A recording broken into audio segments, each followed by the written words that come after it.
Hellflame is a villain Endeavor AU, where instead of Endeavor, Hellflame exists. Hellflame has been raised by All for One, and everything he does is for the sake of the Demon Lord's dreams. Warning for sensitive content, gore, lots of violence, major and minor character deaths. This is rated M for a reason. Chapter 11. Lavender. Garaki sighed. He worships All for One, the charismatic demon lord of a deadly smile. In turn, All for One views him as his most trusted, dedicated and loyal follower. Everything All for One does and plans, Garaki knows of. Everything. Garaki knows everything about his deity, including his weaknesses. And oh, what a weakness Hellflame is. Maybe he should have pushed against his master's desire more when he first voiced his want for a personal pet. Or student. Same difference. A practice run, they'd called it. By the time they killed Nana Shimura, they'd sniffed out her son and decided to play the waiting game. All for One is patient, but Garaki could tell he'd been growing bored after All Might disappeared to the United States. And then he'd admitted to wanting a loyal student, pet, whatever, like All Might had been to Nana Shimura. Someone to view him as a parent. Garaki, with his own children and grandchildren, did not understand his yearning. After all, the winged Nomu had been one of his grandchildren.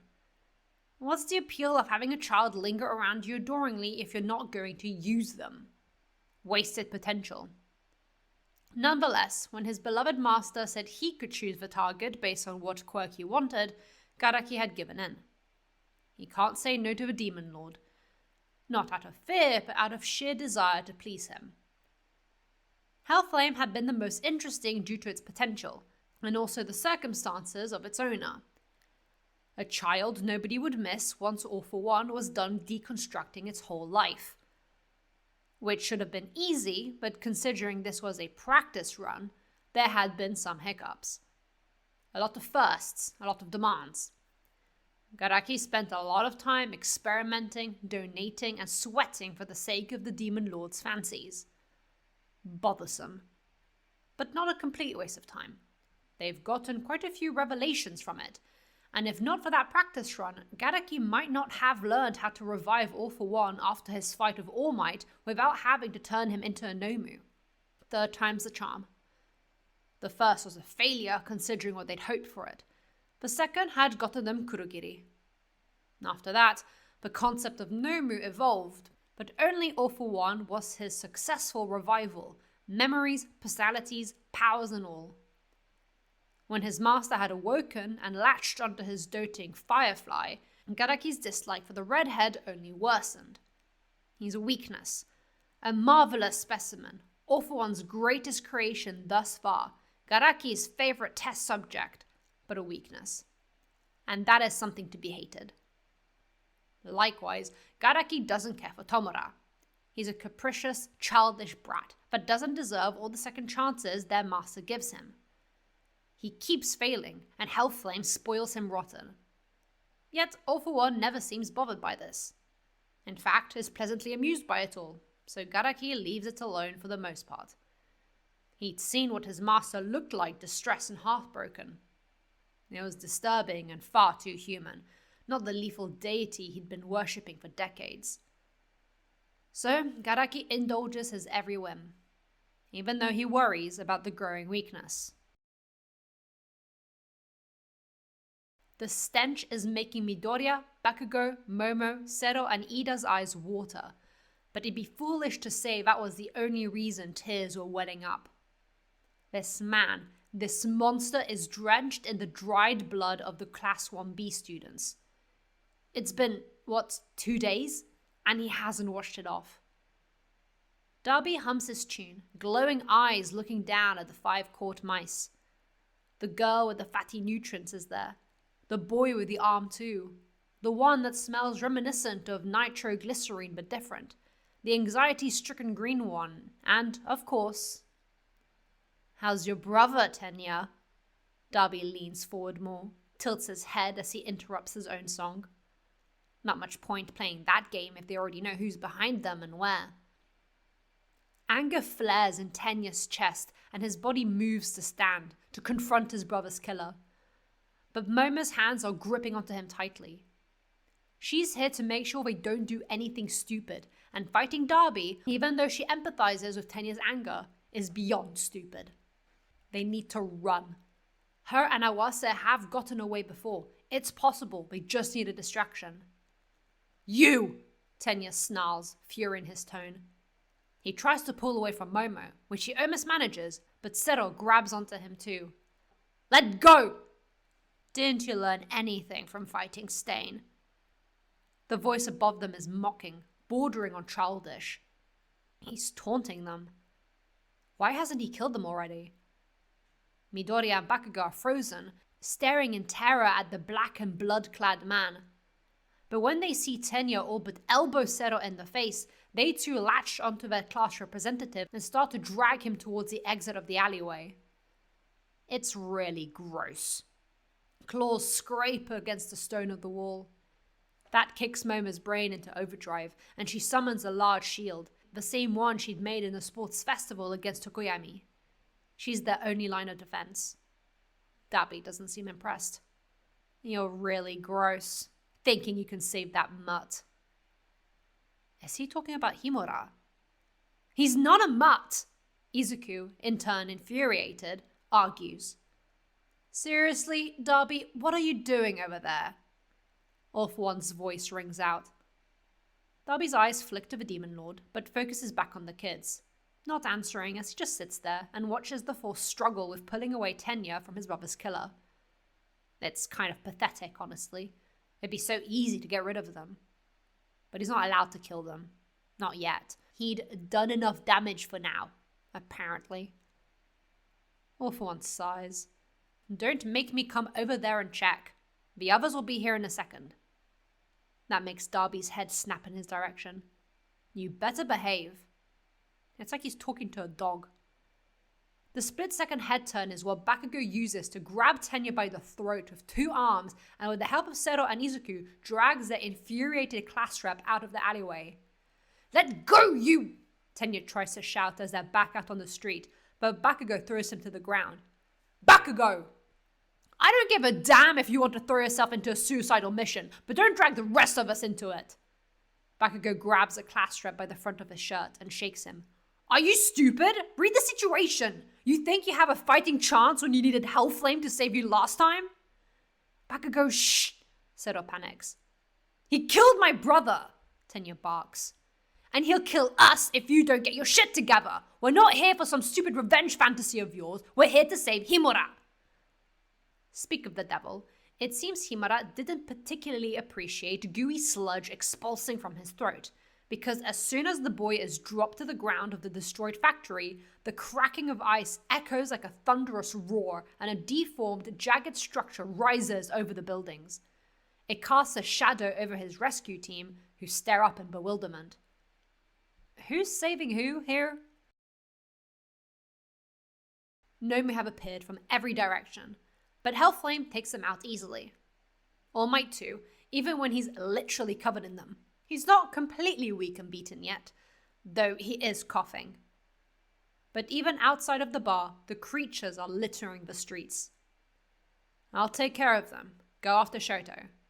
Hellflame tells All Might while forming an arrow of fire and sending it flying into Nomu's skull before it can kill Tsukauchi. From the corner of his eye, he can see Gran Torino glaring at him, suspicion all over his face. Go on, symbol of peace. Hellflame turns to narrow his eyes at the blonde, who glares back without a smile. Everybody else is too occupied to see this altercation. Prove to me that you care for that boy. That seems to do it. All Might is so easy to manipulate. A hero to a fault, thinks Hellflame as the man disappears into the sky. As the Flame of Hope jumps into the street to slaughter the Nomu, he also sends Kamui Woods and Edshot away towards the factory. That way, it'll take longer for Hellflame to defeat the Nomu, and he won't have to witness Father's battle. He couldn't bear to see it. Shoto snarls at who he guesses is All for One, easily breaking his ice. He hadn't aimed it anywhere in particular, just out of anger at being caught again. This is getting really old. Hello again, Shoto. The masked villain addresses the boy, and it's strangely familiar. He isn't sure why. Why, how you've grown. It's good to see you in person after so many years. Shoto shoots him a look of confusion, scars pulling. We've never met, he snarls, fire raging around him. As far as you know, Orph One chuckles. Are you sure you can trust your own memory? Shoto steps back away from the villain, his confused expression deepening even as fire flickers around him. A black form lunges into his vision, and on instinct, he shoots a wall of fire to protect himself. Darby, back! I told you to behave. Darby snarls. The mutt, reeking of blood and death, is right there. It could be over so quickly. But no, that wouldn't be fun. He needs to be patient. Master! Tomoda wheezes as him and the rest of the league recollect themselves. You were wrong about him! He points accusingly at Shoto like it's all his fault. Shoto's used to that. He's always blamed for everything. Normally I'd say you failed, Tomoda, but All For One considers the circumstances. It seems my Firefly did too good a job. Shoto scowls. What are they talking about? He gave me a look. Tomoda staggers to his feet, panting and struggling. He was still shaken from the hatred shot at him by his technical nephew. Technically. And that lingering sadness in Hellflame's eyes. Master, what's happening? There's no time to talk, because All Might, in all his heroism, blasts into the battlefield with enough strength to snuff out Shoto's flames. Everybody is blown back. Shoto forces himself back onto his feet and sees that all of the league members are running straight at him. The blonde girl swipes at him with a knife. The magician almost grabs him, but Shoto has no desire to be marbled again, so dodges. But as he tries to punch him in the mask, the other masked man attacks too. Now that they've seen what he's capable of, they're not taking chances or giving him time to attack. Not to mention, the ground keeps shaking because of All For One and All Might's fight. The Symbol of Peace keeps trying to reach Shoto to get him out of here, but All For One is constantly getting in the way. The hero wants to save him. Shoto has a million questions. Why did it sound like this masked villain knew about him and the beast? Who is Firefly? What job had they done too well? Why is All Might trying so hard? Shoto doesn't understand. Nobody has time to think or understand what's going on when miniature bombs are thrown into the field from every direction. Some explode in a similar way to Bakugo's quirk, All Might notices, but among them smoke bombs too, which block everybody's vision.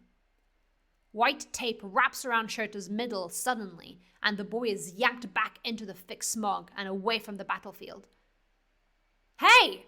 Magna exclaims, seeing the boy disappear. Darby can hear running all around them.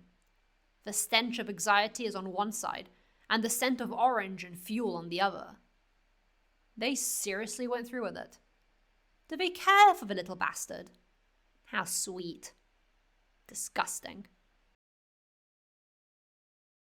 As soon as they saw Himura's ice, his rescue team's arguing was shot, and they all stared at Izuku to come up with a plan. Even Bakugo. This was bigger than all of them. They needed to get Himura right now. It wasn't Izuku's best plan ever, but it was what he had on such short notice, and with the knowledge that Himura would probably need to be dragged out of there kicking and screaming. Everybody had a role. Momo, make smoke bombs and also some empty capsules that work the same as grenades. Kachan, fill the empty capsules with as much of his sweat as he can to turn them into mini improvised grenades. The blonde was strangely intrigued by the concept, and even while complaining the whole time, he manages to fill about 10 of them. Fear-triggered sweat is no joke. Him and Ida would run on either side of the battlefield and throw the mixture of smoke and regular bombs. It's highly unlikely the mini Kachan grenades would hurt anyone and would actually be more akin to firecrackers. Zero, keep an eye on where Himura is, and when everybody is distracted, grab him. Somehow, this touch-and-go plan worked. But the League aren't completely blind, and as the smoke cleared out due to All Might and All For One's continued fighting, they all noticed Sero disappearing behind a wall of Shoto. They would have gone after them, but Mount Lady used the last of her strength to block their path with her giant body, smacking Mr. Compress unconscious on her way down. Gran Torino and all the other heroes, save for Hellflame, were soon at the scene too. Being the skilled veteran he is, All Might's mentor was able to knock out Spinner, Magne, Twice, and Darby. The latter gave him a bit more trouble, but Kamui Woods caught the blood-covered villain in his vines, which is what gave Gran Torino the split second needed to put him down. This couldn't have gone more terribly if they tried, Tomura thinks, and looks with panic at his master. His panic isn't soothed when the man forcefully activates Kurogiri and Magne's quirks to send them all away. That's why Hellflame had looked at him like that. They're all separating. No, he's not ready. He can't. He doesn't know how or what. He can't. The choice is made for him as he and the League are sent through Kurogiri's portal, away from the chaos. What the hell? Shoto roars as Sero and Bakugo carry him like he's a piece of luggage and run at full speed. Momo by their side and quickly joined by Ida and Midoriya, whose skin was glowing with odd stripes. His quirk? What are you doing? Saving you, what's it look like? Bakugo snarls. I didn't need saving, put me down. Shoto tries to kick, but Bakugo has a tight hold off his legs. I said, we'll put you down when we're far enough away. Quit bitching. Bakugo smacks him on the arm. It doesn't hurt, but it does startle Shoto. Why are they doing this? Isn't it his fault that training camp was ruined? 3 students died in the process of the League kidnapping him. Aren't they mad at him? None of this is making sense.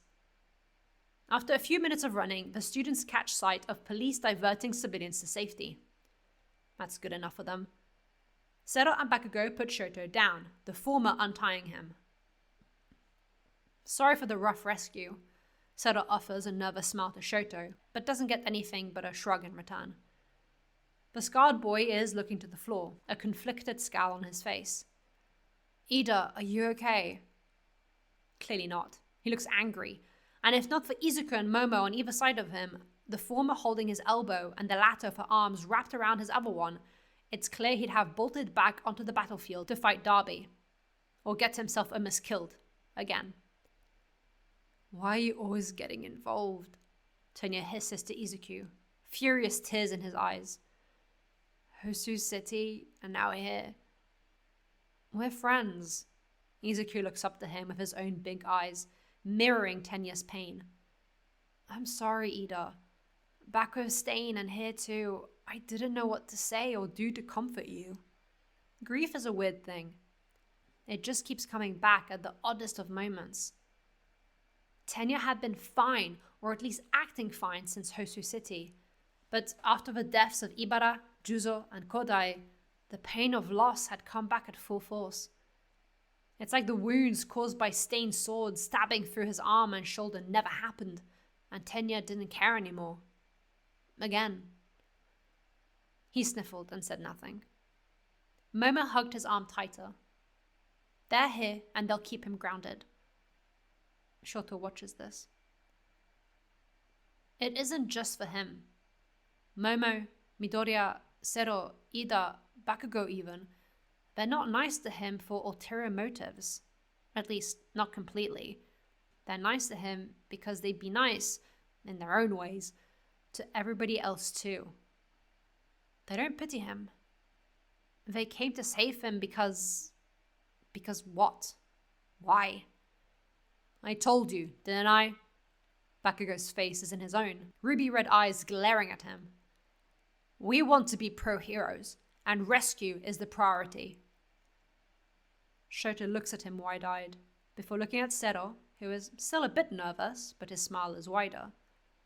Shoto looks to Izuku, Momo, and Tenya, who all look at him with some sort of kindness. Momo's smile is the brightest. Shoto doesn't know what to do or say. His hands are clammy, and he feels sick. In the good way. Thanks, he mutters and looks at the floor. And... sorry. He hasn't been very nice. Sero pats him gently on the back, which surprisingly, Shoto doesn't mind. The small group makes their way to the crowds gathering in front of the huge plaza screen, where they can see All For One fighting All Might? But he looks skeletal. Defeat is inevitable. All For One knows that. It doesn't mean he'll let All Might win unscathed. Not only has he used up the rest of One For All, but the soon-to-be retired Symbol of Peace will be victorious with many psychological wounds. The reveal of Tomura being Nana's grandson is the most obvious one. But also, you're a disappointment, All Might. All For One laughs close to the end. You're blind, unable to save those closest to you. All Might's scarred side pulsates. He doesn't know what his nemesis is talking about. Or maybe he does. Maybe he does know, and the paranoia hadn't let him acknowledge it. Maybe he's been a coward. Unlike young Midoriya. The boy is so similar to him, yet completely different. Despite the nervous crybaby mess he is, his successor wasn't afraid to question and confront the elephant in the room. He wasn't afraid to throw himself into people's personal business and try his best to drag out the truth, even if it meant breaking every part of his body. Yes, him and Midoriya are extremely similar. But the boy is much more courageous than him. All Might needs to learn from him. He needs to stay alive and watch over him, support him in every way he can as his mentor. He's not going to die here. He'll confront what he's been avoiding for years. Hellflame watches the aftermath of All Might's win on the screens. He's unable to go to the actual scene itself. He wants nothing more than to run to Father, slaughter the men restraining his unconscious body, and bring him home. He feels his muscles itching, but he forces himself to stay put. He needs to stay away and act like the #1 pro hero, the flame of hope, All Might's rival. That one's not applicable anymore, is it? Hellflame shakes his head and turns heel, diving headfirst into the aftermath of his father's defeat. Rescue and recovery, help find citizens. It's easy enough with his enhanced sense of smell and hearing, aiding Uwabami and her sidekicks to lift buildings off of injured civilians and bring them to ambulances. Hellflame helps one sidekick with thorn whips to drag out an old man and his pet dog from the rubble, both alive. The sidekick is fresh out of the way. She's clearly shaken as she holds the whimpering dog in her arms, lost as to what to do in the carnage. She looks to Hellflame for guidance, and he gives her a bright smile. Just look after the dog, all right? I'm sure that man will want to be reunited with his precious friend. It's saccharine sweet, the correct thing to do and say. It's automatic. It's what he wants to be doing with Father. Hellflame is on autopilot for the rest of the night, and the next morning. He doesn't stop doing, helping, moving, being the thing everybody wants and needs him to be. Anything to stop himself from thinking. Bright smiles, reassuring words, praises for the symbol of peace and hopes for the future. He's #1 anyway. That won't change. But the rivalry is gone now. That is a terrifying change. Father hadn't prepared him for not only him being gone, but All Might too. Of course, Hellflame knew he'd been deteriorating. The blonde hero had gotten so weak that Hellflame could pry his fingers off of him with ease, but it was still shock. Too much all at once. He dismisses himself from Kamino as soon as it was polite and correct to do so. Hellflame doesn't stop until he gets back to the house. It's empty. The boy is still in police custody, giving reports. Hellflame hasn't checked on him and doesn't care to. He knows he's fine. Hellflame steps inside and closes the front door behind him. He sniffs the air. It's clean, spotless, thanks to him. He's good at chores. The air is quiet. Too quiet. The soft buzzing of the hidden cameras are gone. Hellflame goes to the corner next to the front door, where one of the cameras are, and peers up at it. It's a dot. a tiny little thing nobody can see unless they know what they're looking for. They're all over the house, in every room. Hellflame found comfort in their existence, like crickets in the summer night. But now the sound is completely gone. They truly are off. Father isn't watching over him. He can't be called for. He can't see and act when Hellflame is spiraling and needs him. Hellflame's alone. His hands start to shake. He still has gloves on and they feel tight, itchy, like a scab that wants to heal but scratches like mad. He needs to calm down and breathe. He needs a cigarette. With frantic tremors rippling through his body, Hellflame's fingers fumble in his civvies pockets to find the carton of expensive foreign cigarettes, Father's favorite brand. It's a nostalgic smell. Hellflame heads to the garden, not wanting to stain the pristine inside wood with the smoke, and snaps his fingers like he's striking a match to ignite a flame. He lights a cigarette in between trembling fingers and inhales it deeply, holding his breath until he feels the burn in the back of his throat and exhales. The shaking lessens and he sighs in relief, leaning against a wood pillar. It's afternoon, and the sun is starting to lower in the sky towards evening. The flowers are in full bloom and sway gently in a warm breeze. It's calming. The scent of the flowers mixing with the cigarette, and Hellflame closes his eyes. He takes another puff. Biologically, he can't get addicted.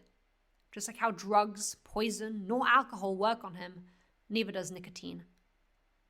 Feral makes sure of that, keeps his body perfect and at a tip-top shape, the way Father likes it. He remembers his first cigarette.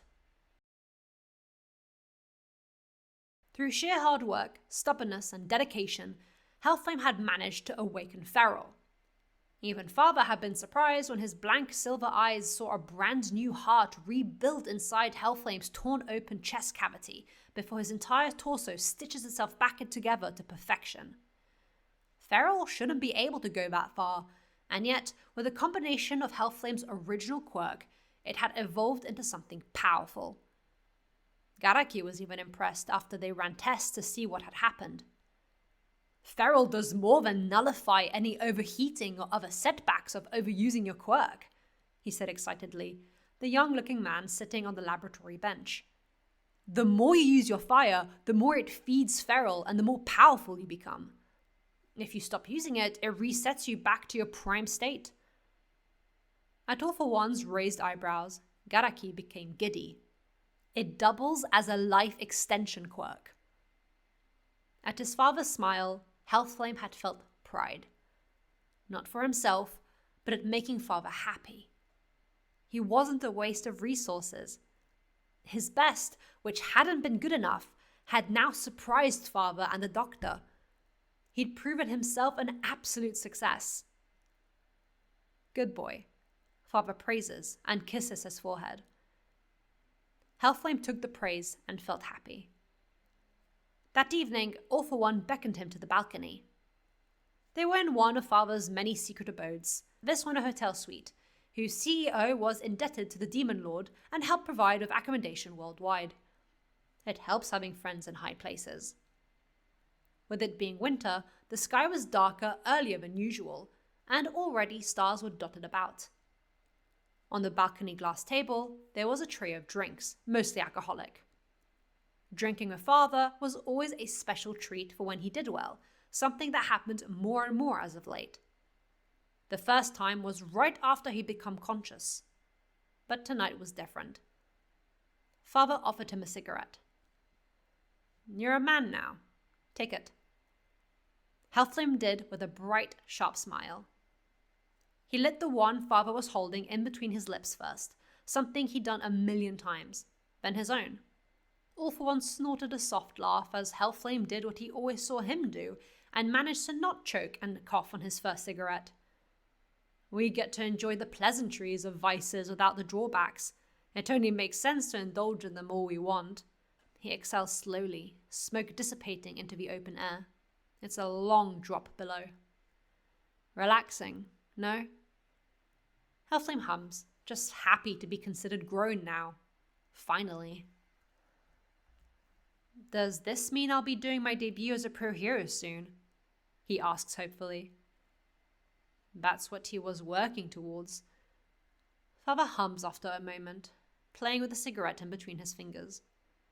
He makes a "come here" motion with his free hand, and Hellflame inches closer, lets Father trace his jugular veins before moving onto the muscle of his neck and dragging his knuckles up the side of his face to cup his jaw. Father does this often. Makes sure his body is growing as it should. If not, it means he needs to continue working hard. Yes. The confirmation makes Hellflame's heart jump. He's done good. We'll get started on the boring administration stuff so nobody can ask any questions. Hellflame is happy. This is for further down the line, but when you meet All Might, make sure to make him paranoid. There's a tinge of amusement in his voice. The young redhead looks at him with a knowing smile. Orphan returns it, and the two stand in silence together, leaning on the balcony as they watch more stars appear in the sky. Smoke rises from both their cigarettes and mouths. Hellflame likes the taste and smell of it because Father likes it. Your brother's vestige is in All Might. Does that mean they can talk? Hellflame asks, which gets him a head tilt from Father. Could they and the others communicate at all? Eventually, probably, Orphan hums. One for All is a stockpile type quirk. Right now, it hasn't ripened enough. He can tell Hellflame is confused by what that means. None of the previous users, including All Might, have been able to use each other's quirks, apart from transferring it. Unlike you, none of them have been able to really touch into the potential of my gift. Hellflame catches the praise and smiles. Does All Might having been quirkless change the nature of One for All at all? He asks, and it makes Father laugh. You're full of questions this evening, he comments, resting his cheek on his knuckles. Silver hair is windswept due to the cool breeze, and blank eyes are watching his growing protege with interest. Are you that excited to be out on the field? Hellflame nods, looking like a young man. He's always looked older than his actual age, thinks All for One. To answer your question, All Might being quirkless means One for All has more space to grow. I can take as many quirks as I want without any repercussions, but that's not the case for others. He pauses as he watches his protege with 2 quirks. Yes, not the case for others, including the child before Hellflame. But Hellflame is different. What's being a big brother like? The question catches All for One off guard. Is being a twin any different to regular siblings? Truly, Hellflame is full of questions, but he's honestly not bothered by it. It's clear the young man wants to know more about him and their target. Who is All for One to deny him that harmless curiosity? It's a lot of work, kind of like raising a child. Hellflame and Yuichi are nothing alike. Hellflame is everything All for One wished Yuichi would have been like. Well-behaved, dependent on him, loyal, everything he had been before. All for One inhales from his cigarette to drown the memory. We're fraternal twins. Yuichi was weak, so I had to do everything for him since we were babies. Keeping him alive in a war zone wasn't easy. I had to watch over him all the time. Father did all this for his younger brother since birth.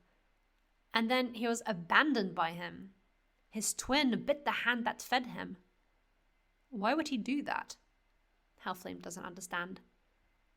Will you always watch over me, even when I'm out there? Hellflame asks, peering up at him like a puppy, chin on Father's arm. All for One smiles as he exhales more smoke and strokes the boy's cheek. Of course, Firefly.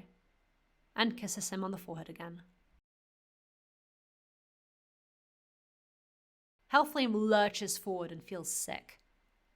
Father had promised him that, and yet, he isn't watching over him. Again. The first time had been when All Might killed him. That had sent him spiraling already. He'd sought out All Might to get him to kill him so he didn't have to suffer anymore. But even then he'd been able to visit his body, see Dr. Garaki's progress. Not this time. This time, Father has been sent to Tartarus for who knows how long with no way to access him in a non-suspicious way, and Hellflame feels like he's going to die. He's alone. Properly alone. Alone. The cigarette in his hand bursts into flames as realization hits Hellflame. It disintegrates into ash, and Hellflame staggers, hits his back against the outside wall, and forces himself into the dark house even though his vision is swimming, oversaturated colors mocking him with every detail, scratch, and fragment of the wood adorning the house. He closes his eyes to ward off the pulsating headache, but being engulfed in darkness is worse because he's alone. He's alone. No father, no duckling, no doctor, and he doesn't know when he can see them again. The headache feels like his skull is going to crack open. Hellflame claws at his own temples to try and soothe it, make it stop, something, but he's still wearing those gloves. He needs them off. He's going to make a mess, but he needs them off. His teeth itch, the tendons in his hands pull, and his head hurts. It hurts so much he's blinded in a new way, and that doesn't help the panic. Too much. It's all too much, and he wants to die. He wants to die. He can't do this. Why would Father think he can do this? If he's going to make a mess, at least let it be confined to a single private location. The last thread of awareness he has, Hellflame stumbles into the unused home gym and slams the door shut. The pair of black gloves are abandoned out in the corridor. Chapter 12. Belladonna. Shoto barely focuses on the aftermath of his rescue. He's taken by the police for checkups and reports, separated from his friends, but are sure they'll see him at school at the latest. Everything after that is a blur. Medic poke him, police speak to him, asking questions about the League of Villains, if they revealed anything, yada yada, the typical spiel that Shoto cares not for. He's fine, no injuries. He scared the League more than they could ever hurt him, and he doesn't know anything. Just says what he heard the villain say. He's released from hospital first thing in the morning, mainly because he got up and just left without warning. He'd expected to slip by everyone unnoticed, but a large hand stops him by the shoulder before he made it to the exit. Young Himura. Shoto doesn't recognize either the voice or appearance of the tall blonde speaking to him, and scowls in tired confusion. The man's voice is rough, he's covered in bandages and skeletal looking. Ah, it's me, All Might, your teacher. This is my appearance now. All Might? When did this happen? Oh, yeah. The fight against what's-his-name? Big villain guy. Young Himura, are you really heading home? Shoto shrugs. It's clear All Might isn't reassured by that. Won't you have breakfast first? I need to get back, Shoto grumbles. He wants to go back to familiarity. As empty and soulless as it is, at least he knows it. The beast had bothered to make a show of caring for him. He needs to go back. All Might sighs through his teeth, but he smiles at the young boy brightly. Then let me make sure you get back safely. We can ask Detective Takauchi to drive us. That gets him a quiet nod from Shoto. Not a rejection, for a change. He's sure that Aizawa would be happy to hear that small improvement. The drive back to Shoto's house is silent, although Takauchi did make an attempt at conversation, which quickly trailed off into awkward silence as Shoto didn't answer, staring out the window of the back seat. Takauchi shot a side glance at All Might, who just sighed, the two of them in the front. Is it really okay to let him return? Takauchi asked under his breath, when it looked like Shoto had dozed off. He hadn't, but it's not like Shoto was paying attention anyway. He was kidnapped, and for Hellflame to just disappear, it's...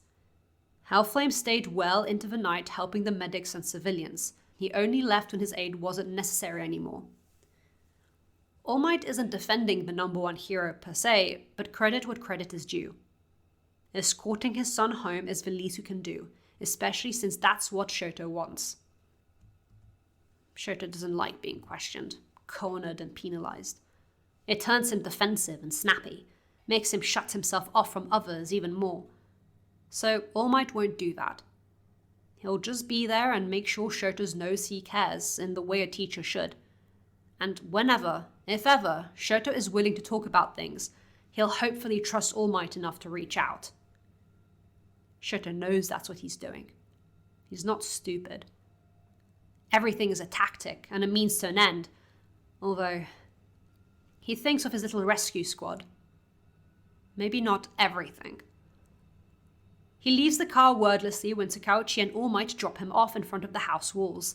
A kind "see you at school, young Himura," from his teacher, to which Shoto only acknowledges with a nod as he turns and slips through the household gates, open to any and all as per usual.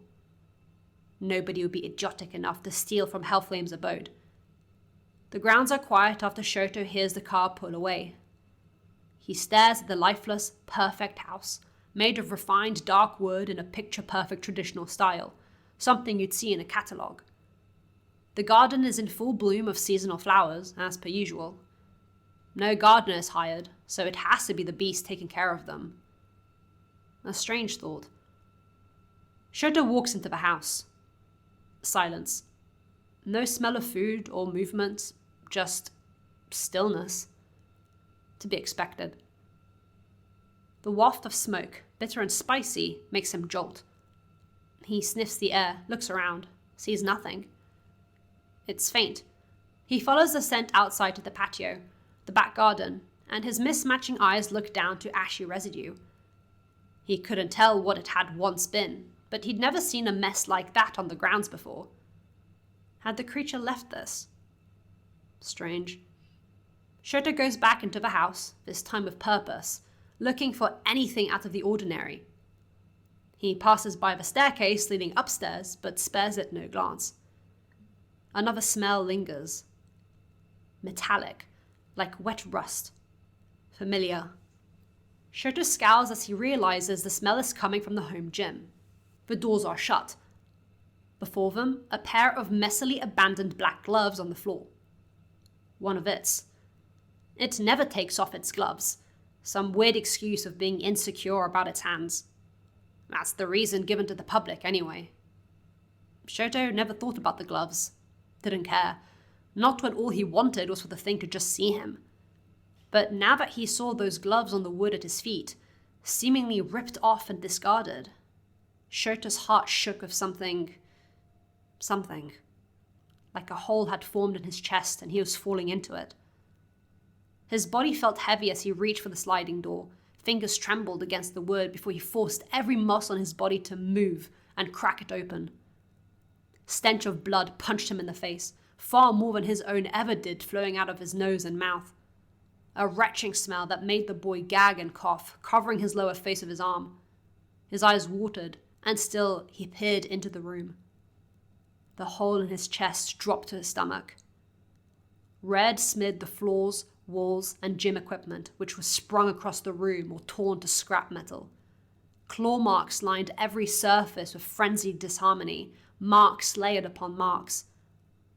Shoto had never seen so much blood and destruction, especially not in the pristine dollhouse he'd lived in all his life. The perfect wood was tainted, marred with the rot of drying blood that could never be washed out, like a scar. Shoto's eyes snapped to a form at the far end of the room, slouched over.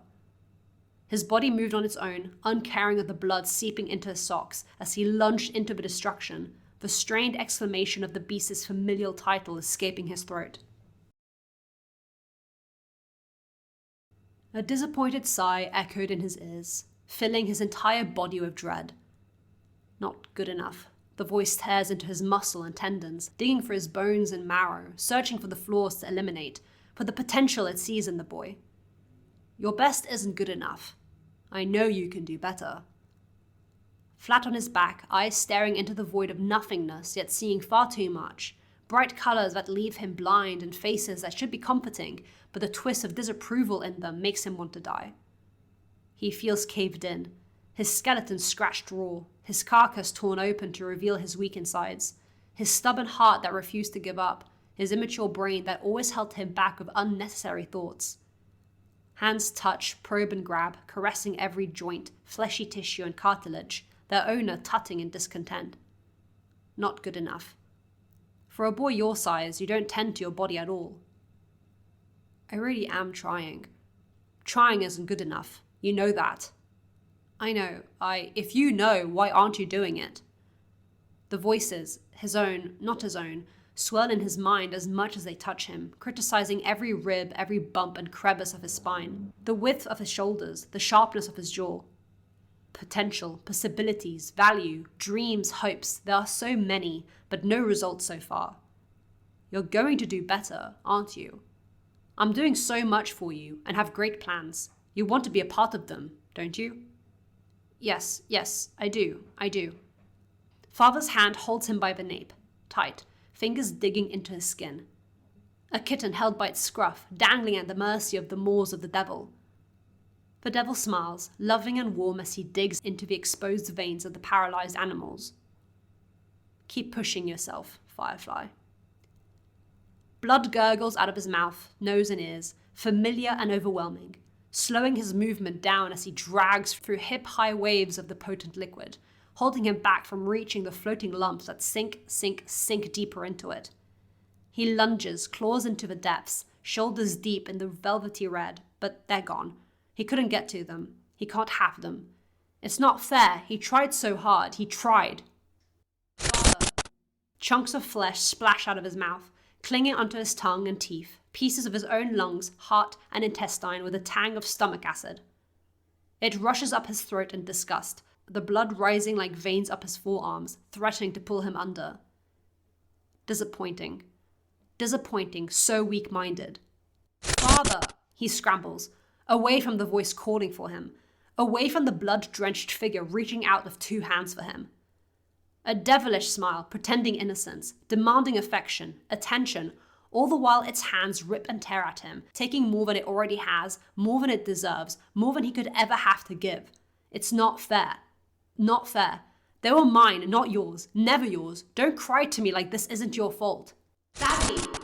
Don't call me that. You have no right. The blood-dripping hands are too close. Father! Hellflame's entire body lurches into consciousness and claws swipe, hit nothing, and lunge into the wall next to him. Wide, wild eyes look side to side in panic, chest rising and falling rapidly as he silently pants, breathing quickly for his nose. Blurry vision focuses on the form in front of him. White, red, grey-brown and blue, smelling of blood and death. Those hands reached out to him, but lingering back at the threat of being attacked a second time.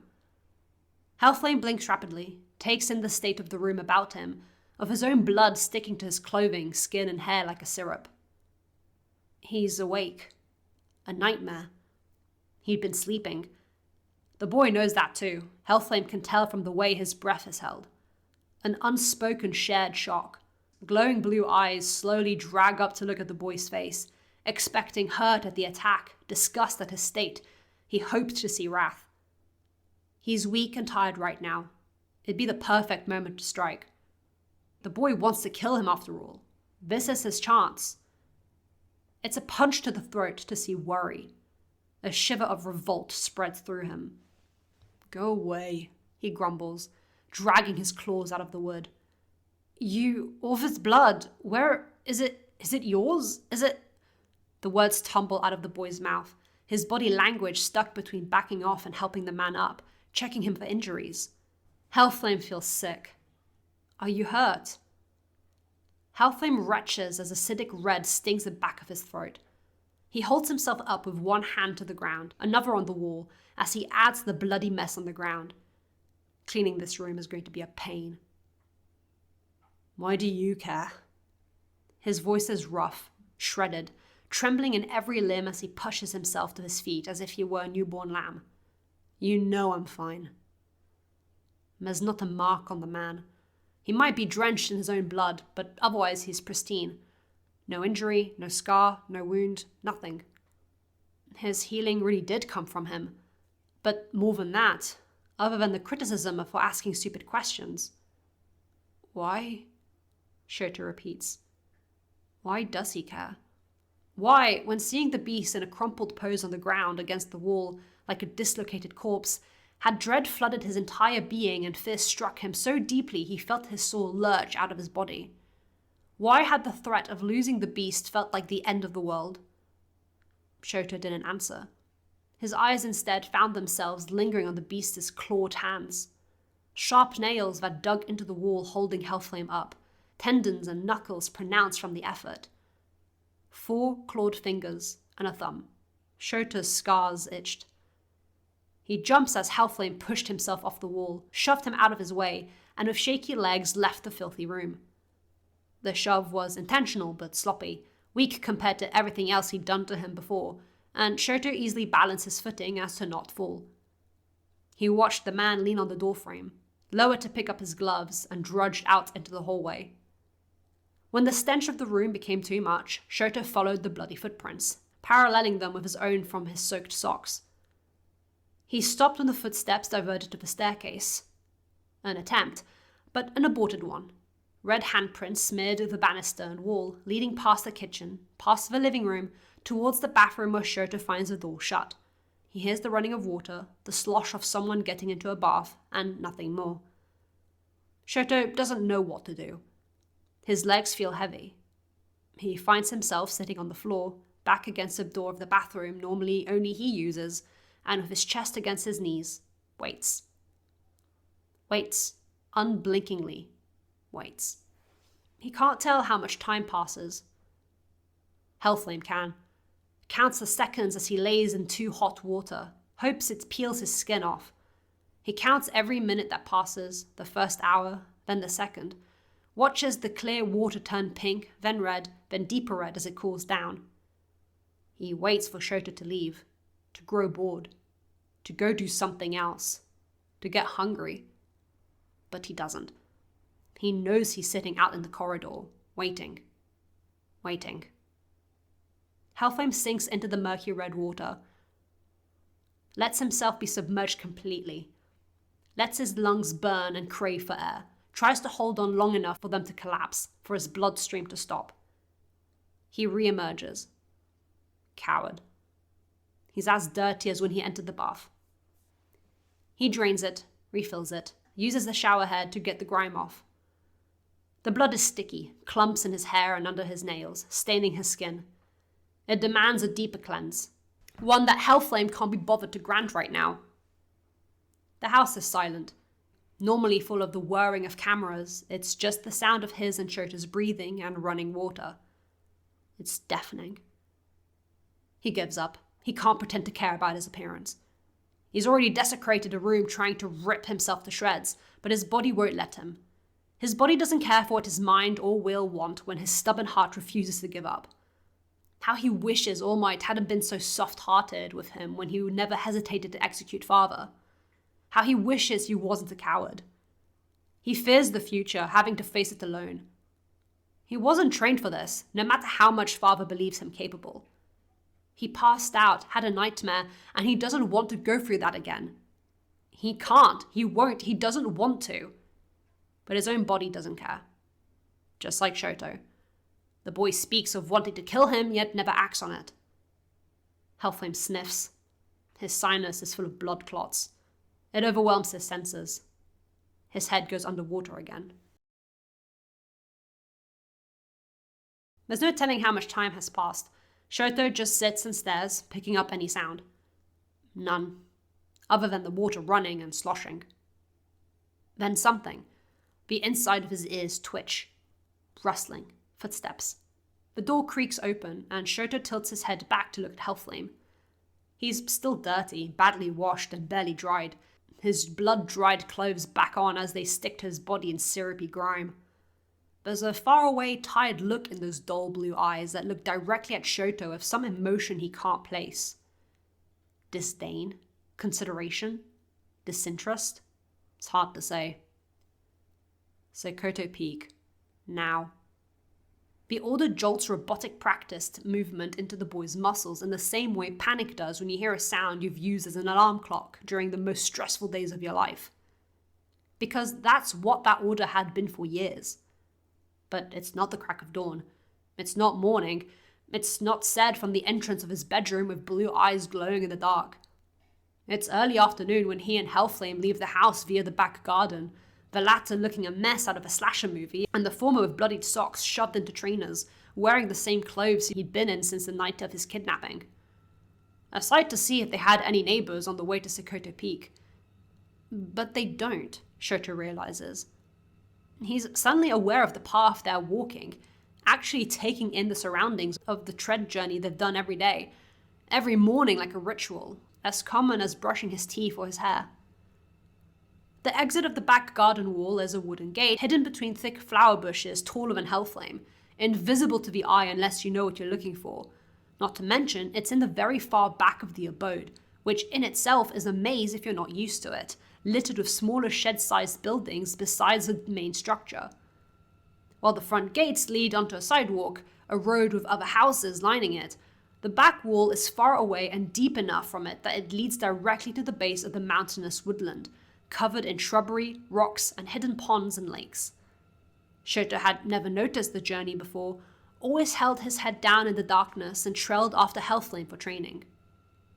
The rules had been explained the first day, and never again. Make it home before I catch you. He never had.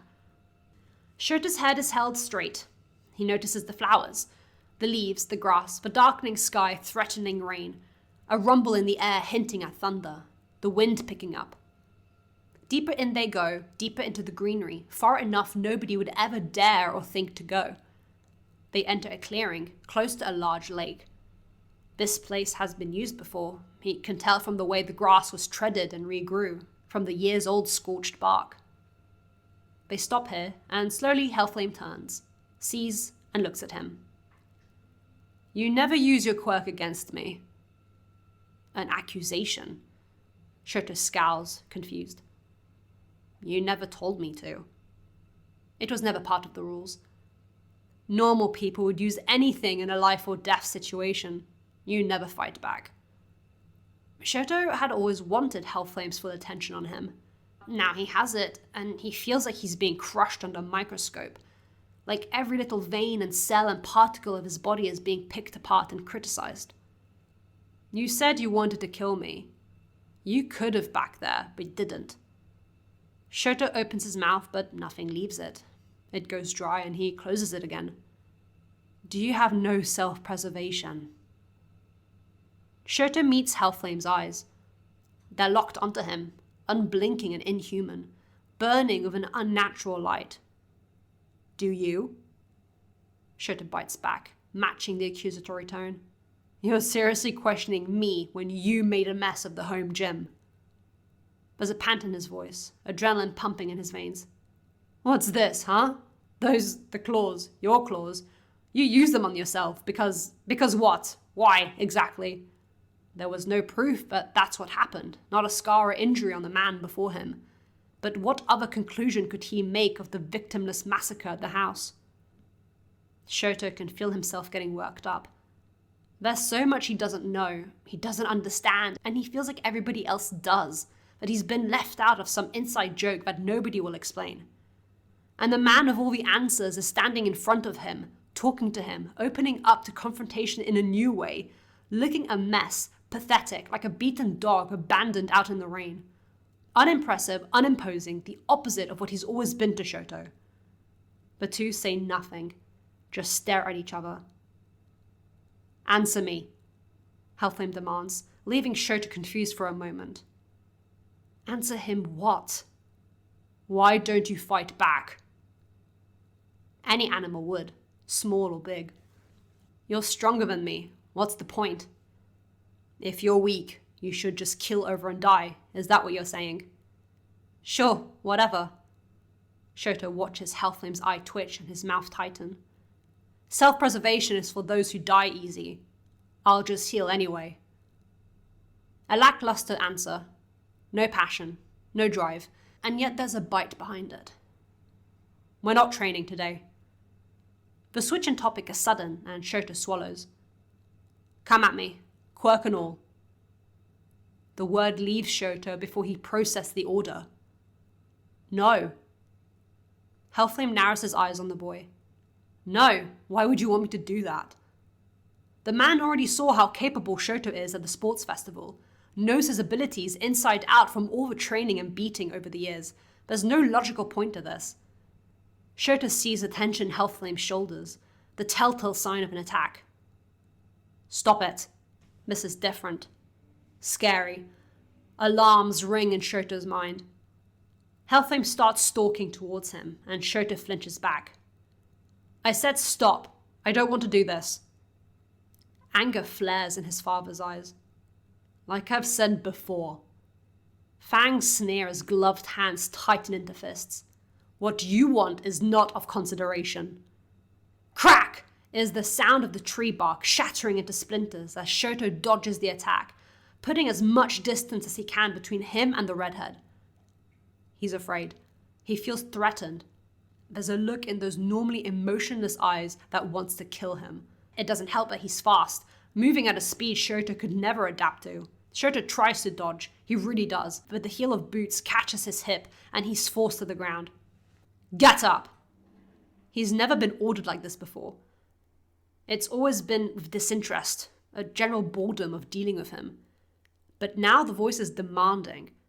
It wants results. It wants a reaction, or more likely, a specific reaction.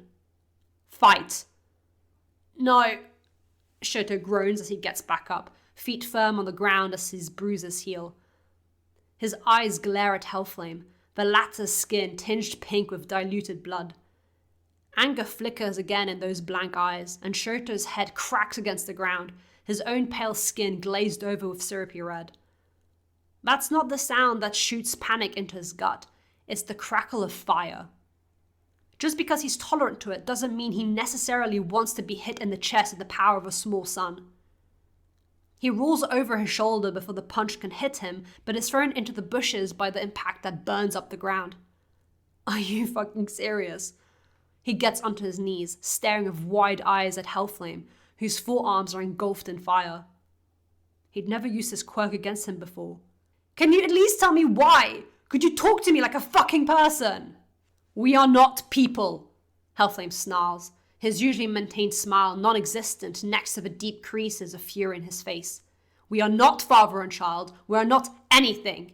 You are a weapon to be used, and if not useful, to be disposed of. Shoto guessed as much, but it hurt to hear. He dared to hope for something different. He doesn't know what, which was stupid. Of course this is how things were. Hellflame hadn't ever given him anything to believe differently. The small moments of recognition, saying his name at the sports festival, knowing his true potential, approaching him at Camino, they were all calculated or unintended as for positive. Shoto had just clung onto the possibility he meant it. As always. What? I won't do what you want, so you're going to kill me. Shoto's tongue feels heavy as he seals his fate. That about covers it. Shoto doesn't even feel the kick connect as the air is forced out of him, skidding across scorched earth and sharp rocks, the other's flames hot on his skin. He momentarily catches and loses his footing before tumbling backwards into the lake, the ice-cold water cleaning the blood of his healed wounds away and cooling his heated skin. The water is waist-high as Shoto tries to get up again, but Hellflame isn't interested in letting him do anything. Gloved hands wrap around his young throat and tighten to crush his trachea, snap his neck. This never happened before. Shoto panics. He's being serious. Hellflame is going to kill him. He croaks a choked-out stop, digs his own fingers into the man's wrists. Fight back, Shoto! The voice growls, distant as Shoto's hearing is filled with the furious beating of his own heart. His vision blurs. Come on! Fight for your life! Desperation tinges the demand, if Shoto dares to believe it. It's hard to dare anything when he's pushed underwater. There's no air to force out or breathe in, just water that gurgles into his lungs. He squirms, claws, hits, and kicks, trying to find footing, get Hellflame to stop, but it's futile. His right hand is clawing at Hellflame's bicep, striking his chest with a closed fist as his left one pulls at the gloved hands tight around his throat. Hellflame can't see the boy's face under the water, not with how restless the surface is due to Shoto struggling. Still, he doesn't fight. He's not fighting him, just trying to make him stop. Hellflame doesn't. If he stays still as a rock, does nothing more, the squirming will eventually stop and it'll be over. He should have done this years ago, saved them all the trouble. Face father's disappointment alone, knowing there could be no more heartache for any of them. Thoughtless, mindless, free will given up and sacrificed for a greater purpose. If he wasn't such a coward, he would have done what was needed years before it could be a problem. If he hadn't fallen so hard, if he hadn't been so attached, if he didn't look so much like her. An icy fist hits his chest one final time. Groans of ice covers the lake and surrounding flora, accompanied by Shota's gasp for air as he spits out water, snot and saliva dripping down his face. It's too cold, freezing, his whole body shivers and aches, seeping into his joints and bones. He retches wetly, gags and throws up, wipes his eyes and face to get his vision to focus. He blinks rapidly, sees shards and spikes of ice around him, the parts submerged in water slowly softening as the ripples lap gently. Red dribbles down the pristine white, which catches Shota's attention. A silent scream is caught in his throat as he sees what he's done. An ice spike right through his father's chest. The body is slumped against it, the other end of the spike a deep crimson protruding from his back. Shota shakes violently, scrambling out of the water and slipping on his own ice. No, he mutters rapidly, hysteria high in the back of his throat as he finds himself unable to breathe again. This isn't what he wanted. What is he going to do? What will he tell his teachers, his friends? There was so much about his father that he wanted to learn about, so much the man knew that Shota wanted to find out. And now, because of him, that was gone. He'd killed him. He was a murderer here. No! Damn it, no! Shut up. Shota lurched back, eyes wide as Hellflame twitched, fingers gripping the ice with heated hands. It melted. You really like this attack. Confusion is all that swirls in Shota's mind. What did that mean? How is he alive? Why is he so unbothered? There's a gaping hole where his father's heart should be, but he sees in real time as the body reconstructs itself back to perfection. Heart, veins, ribs, spine, muscles, skin and all. Only a hole left in Hellflame's shirt to hint at the deadly wound. Shota drops to his hands and knees, panting heavily, his eyes, nose and throat stinging. Hellflame's shadow looms over him, and Shota thinks he's going to attack again, but he doesn't. Slowly, Shota lifts his gaze from the floor to meet disappointment. Hellflame looks disappointed. Sad, even. It makes no sense. How? Shota sniffles because of the water and snot dripping from his nose. Blood drips from Hellflame's own nose, and his mouth too. Go for the neck, is all Hellflame mutters. Shota's own neck, purple and bruised, aches at the advice. But even that slowly fades away, nothing more than a memory Shota will confuse for a dream, nightmare, or self-made delusion. Hellflame rolls his shoulders, his neck, and walks off, back to the house. He leaves Shota in the mess he made. The sky rumbles, and rain starts to fall. Chapter 13. Nigella Damascena. All Might officially announced his retirement. Shota watched it on TV. Nothing else to do. The beast is at work. It's just him and the house and the stench of bleach. Not just any household bleach, some specific sharp odor that confused Shota and gives him a headache. It reeks from the destroyed gym, so Shota doesn't go near that side of the house, just stays in the living room. The creature didn't make any food either. Shota doesn't care. He doesn't think he could eat right now. He just watches TV. Lots of arguing, opinions, and general chaos. Complaints of UA not doing enough to protect its students. It was their own fault for getting killed, Shota thinks. The heroes not being able to defend themselves from an ambush. Almost as if heroes aren't capable. And the amount of effort everybody went through to save Hellflame's son, of all people. Shota is surprised too. Izuku Midoriya, Tenya Ida, Momo Yayorozu, Katsuki Bakugo, and Hanta Sero came to his rescue though, because they cared. They're nice people. Shota wouldn't have ever done what they did. Somebody was weak enough to get caught, up to them to save themselves. Shota had been on track to do that before the pro-heroes intervened at Kamino. Shota had had the upper hand, made the League of Villains cower. The rescue was unnecessary. Shota could handle himself just fine. And still, they came for him. And his teacher, Eraserhead, what he said. Hellflame failed in his responsibility to protect his son from you. His teacher is a busybody, not minding his own business and using the class reps to try and get Shoto to come around to being a team player. Shoto isn't stupid. He knows that's what Momo was doing. But he didn't mind the way she did it. Her methods had put a crack in the beast's facade and made Shoto want to dig his fingers in and rip it straight off. Such a minor thing, to do well in class, and for that to bother the beast. Aizawa had triggered the events by butting into Shoto's personal matters unwelcomed and unwanted, and then publicly accused Hellflame of being a bad father. Extremely foolish. Aizawa can't depend on his underground hero status to protect him. He can't hide behind UA. 3 students died. No amount of bark will make up for a lack of bite.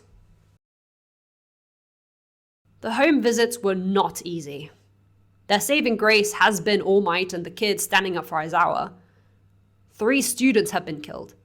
There's no minimizing that fact. Aizawa had been the one to find them, too late, and hoping it had been a pro-hero instead. 6 parents are now without their child. Class 1B has 3 empty seats, and 3 futures full of potential have been cruelly snuffed out, clawed to death like mice at the mercy of a cat who likes to play with its food. It's not easy to admit to. But maybe because Aizawa is the one that found them, maybe because of his foolish boldness, his recklessness, his irrationality at the press conference, the parents see his authentic feelings. Something has chipped, cracked. The blinding light Hellflame emits has been momentarily dulled by All Might's shadow, and people are seeing the flaws. Most aren't. Most are sticking their heads in the ground and pointing fingers at Yue and Shoto. But others, those that matter to Aizawa, the parents of his students, they see. They don't know what they see or what it means, but they're not blinded by the pretty flame and smile anymore. If only for a second. All of Aizawa's students would be returning to UA, out of spite and determination. But that was knowledge for the end of the day. The start of the day had been bleak, and Aizawa had expected to return to UA empty-handed. The Jiro gave a spark of hope, and it was boldened by meeting the Bakugo. He went out to save that boy. Mitsuki ruffled her boy's head with aggressive affection. Even if we wanted to, we couldn't stop him from returning to UA, could we? No, they could not. None of the parents could. Their children have the souls and drives of real heroes. Aizawa waited by the car as All Might and Bakugo spoke, about Midoriya it sounded like, and looked at the list of students. There were a lot. They should split the list. Black eyes halted on Himura, finger tapping against it. Are you sure? All Might glimpsed over Aizawa's shoulder, sunken face looking at where the finger rested. On your own? Best I do. Aizawa nods. He inhales and holds his breath. He hadn't told anyone about that restraining order threat looming over his head. If Hellflame really went through with that, this might be his last chance to do something for Himura. I was too hard on you. Hellflame is a pain to deal with. Right. All Might can't help the shaky, nervous laugh that leaves him. In a way, he's thankful that others are starting to see it too. The darkness. That's something that hints at an ugliness. Thought I was going insane. The only one to feel uncomfortable. Uncomfortable is the right word. Hellflame let them see something. An uncanniness that keeps you up at night, feeling watched. But Aizawa couldn't run from it, was unable to avoid it. He needed to face it head on, headbutt the problem and push back against Hellflame's sharp words and provocations. Without another word, Aizawa and All Might split ways. The Himura abode would have to be lost. Aizawa wasn't sure what would happen, so he needed to go through everybody else first. It wasn't easy. But by the time he made it to the extravagant, catalogue-perfect building, all of Aizawa's students would be returning to UA. Only one left. Aizawa's hands shake against the steering wheel. He eyes the small black device in his side door. Reckless. Irrational. So unlike him. But when dealing with the likes of Hellflame, you can't be too predictable. Aizawa swallows thickly and grabs the device. The sky is dark, not quite night, no longer afternoon. Yet the gates are wide open. He is expected, and nobody would be foolish enough to attack Hellflame's house. House, not home. This place feels empty, haunted. Fully bloomed flowers adorn every corner of the grounds, and even then, Aizawa can't appreciate their beauty. He feels watched. Eraserhead! Hellflame's voice is silky smooth, and Aizawa has to stop and stare at the man's getup. Low, off-the-shoulder dark green sweater that goes down to his mid-thighs, long sleeves that bunch up at his wrists, and black leggings. Short black satin gloves forever cover his hands. The outfit itself is fine, but it's the way Hellflame leans on the doorframe, lets the sweater drop further down his shoulder, gives Aizawa a peek below his collarbones. Suddenly, Aizawa feels on edge. Heat creeps up his neck, dangerous and uncomfortable. What is Hellflame doing? All the same, you pro-heroes. Ogling. All Might did that a lot. Aizawa blinks, shakes his head. Provocation. Aizawa has barely arrived, and he's already being poked at for a reaction. He scowls. Come in. That would be extremely foolish. No, Come in. Fangs grind an order, not an invite. Aizawa feels his mouth go dry. The tie around his throat is suddenly tight, and he finds he can't move. His mind is blank. Get in the house if you want a chance to see the boy ever again. That kicks Aizawa to move, glaring at Hellflame as he does. He wants to drop all pretense of politeness right out the window, but he takes off his shoes and puts on the house slippers. To threaten him so openly like that, something in Hellflame's facade has slipped. The house is worse from the inside. Cold, wooden, and empty. From one side, he hears the muffled television, and as they turn the corner away from it, the stench of bleach hits him directly in the face. So strong it makes his eyes water. He has to cuff into his arm, hiding behind his sleeve. How can Hellflame tolerate that stench? From the way the man's nose twitches, not too well. What's your poison, Mr. Eraserhead? The question throws Aizawa for a loop as he's brought into the kitchen. The bleach smell less potent, and Hellflame opens a cupboard. Everything is perfect, like a display. Nothing homey about the place. Beer? Sake? Hellflame leans his head back to look at Aizawa with half-lidded eyes. Vodka? I still have home visits to do. Aizawa lies. No, you don't. The smile twitches in amusement. They stare at each other. Umeshu it is. Sweet plum liquor. Something not what Aizawa was expecting from the man. He watches in silence, afraid to breathe too loudly, as Hellflame fixes them both a glass. On the rocks, the ice bouncing and clinking as the drink is poured over. He has to drive home. He has meetings. Any excuse to say he won't drink it. You'll drink it. Aizawa glares at Hellflame. Is he a mind reader too? I don't need a quirk to know what you're thinking. You're too tense and far too obvious. Sit. Drink. Like when you become aware of your own breathing, the saliva in your mouth or the blood running in your veins, Aizawa is far too aware of how powerless he is right now. His muscles are cramped, his heart is beating, and despite his hair being tied back, sweat is pricking at his nape. He swallows again and sits across from Hellflame, the golden-orange liquid waiting patiently in front of him. Aizawa winces when Hellflame grabs for his own drink and takes a sip. If it was anybody else, the teacher wouldn't think that Hellflame is making a show of it, but knowing how everything about the man is a performance, the bob of his Adam's apple, the head tilt back, all of it is practiced and meant to provoke something. Provoke Aizawa into making a mistake? Tease him?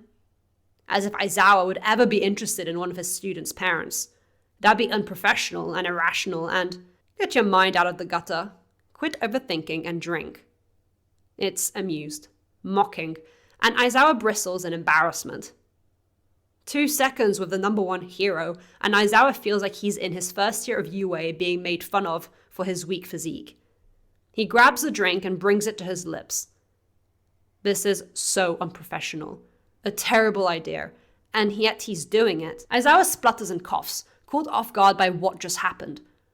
Half the drink is down his throat and settles heavily in his stomach, the sickly sweet, tarty flavour making him gag. Tears sting his eyes as he coughs, blinking at the man across from him with that darn smile still plastered on. What was that for? His voice is gravelly as he coughs more to clear it. Just as he had been tipping his head back to drink the alcohol, Hellflame had reached over and pushed the glass further back, taking Aizawa by surprise and filling his mouth with more of the liquid than he was prepared for. You are hesitating. A little liquid courage in your system will loosen you up, and then we can talk. Hellflame hums, taking another sip of his drink and licking his lips. Because that's what you want, isn't it? To talk. Aizawa sniffs. His hair is getting in his face, but it's still tied. Hellflame watches the few loosened black strands of his long hair drop back into his face in that usual disheveled bed hair look. He seems to be counting the seconds until the alcohol really enters Aizawa's bloodstream. It's off-putting how calculated this all is, but Aizawa can't bring himself to say anything. Instead, he gets a real good look at Hellflame, now that they're at a standstill, waiting. This is the first time Hellflame's been stationary long enough for Aizawa to observe his face in person.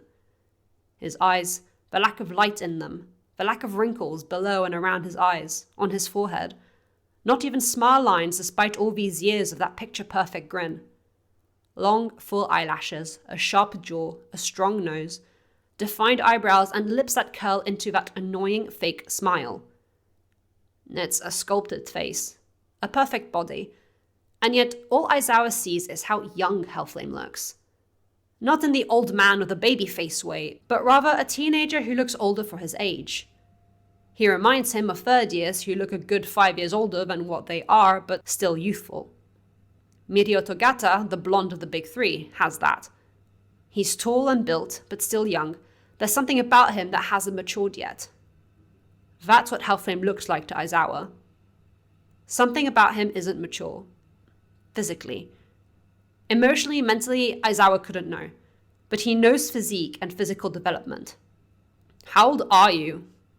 It's blurted out, almost a reproach. Hellflame raises an eyebrow. Well, that's a rude thing to ask. He snickers, acting like he's some great aunt who has celebrated her 30th birthday for 20 years in a row. Do you know? Aizawa pushes, ignores the provocation, the teasing. The head tilt from the redhead has his heart beating faster. That's where the watched feeling comes from. Him. Do you know how old you are? Hellflame doesn't. It doesn't matter. Age is irrelevant when he'll live forever by Father's side when all of this is over. Years ago, he was called a man by Father when he perfected an awakened feral.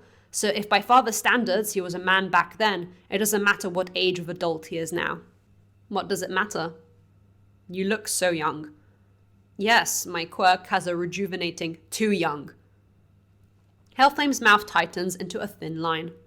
Now Aizawa is the one who has him caught. What does that even mean? Too young.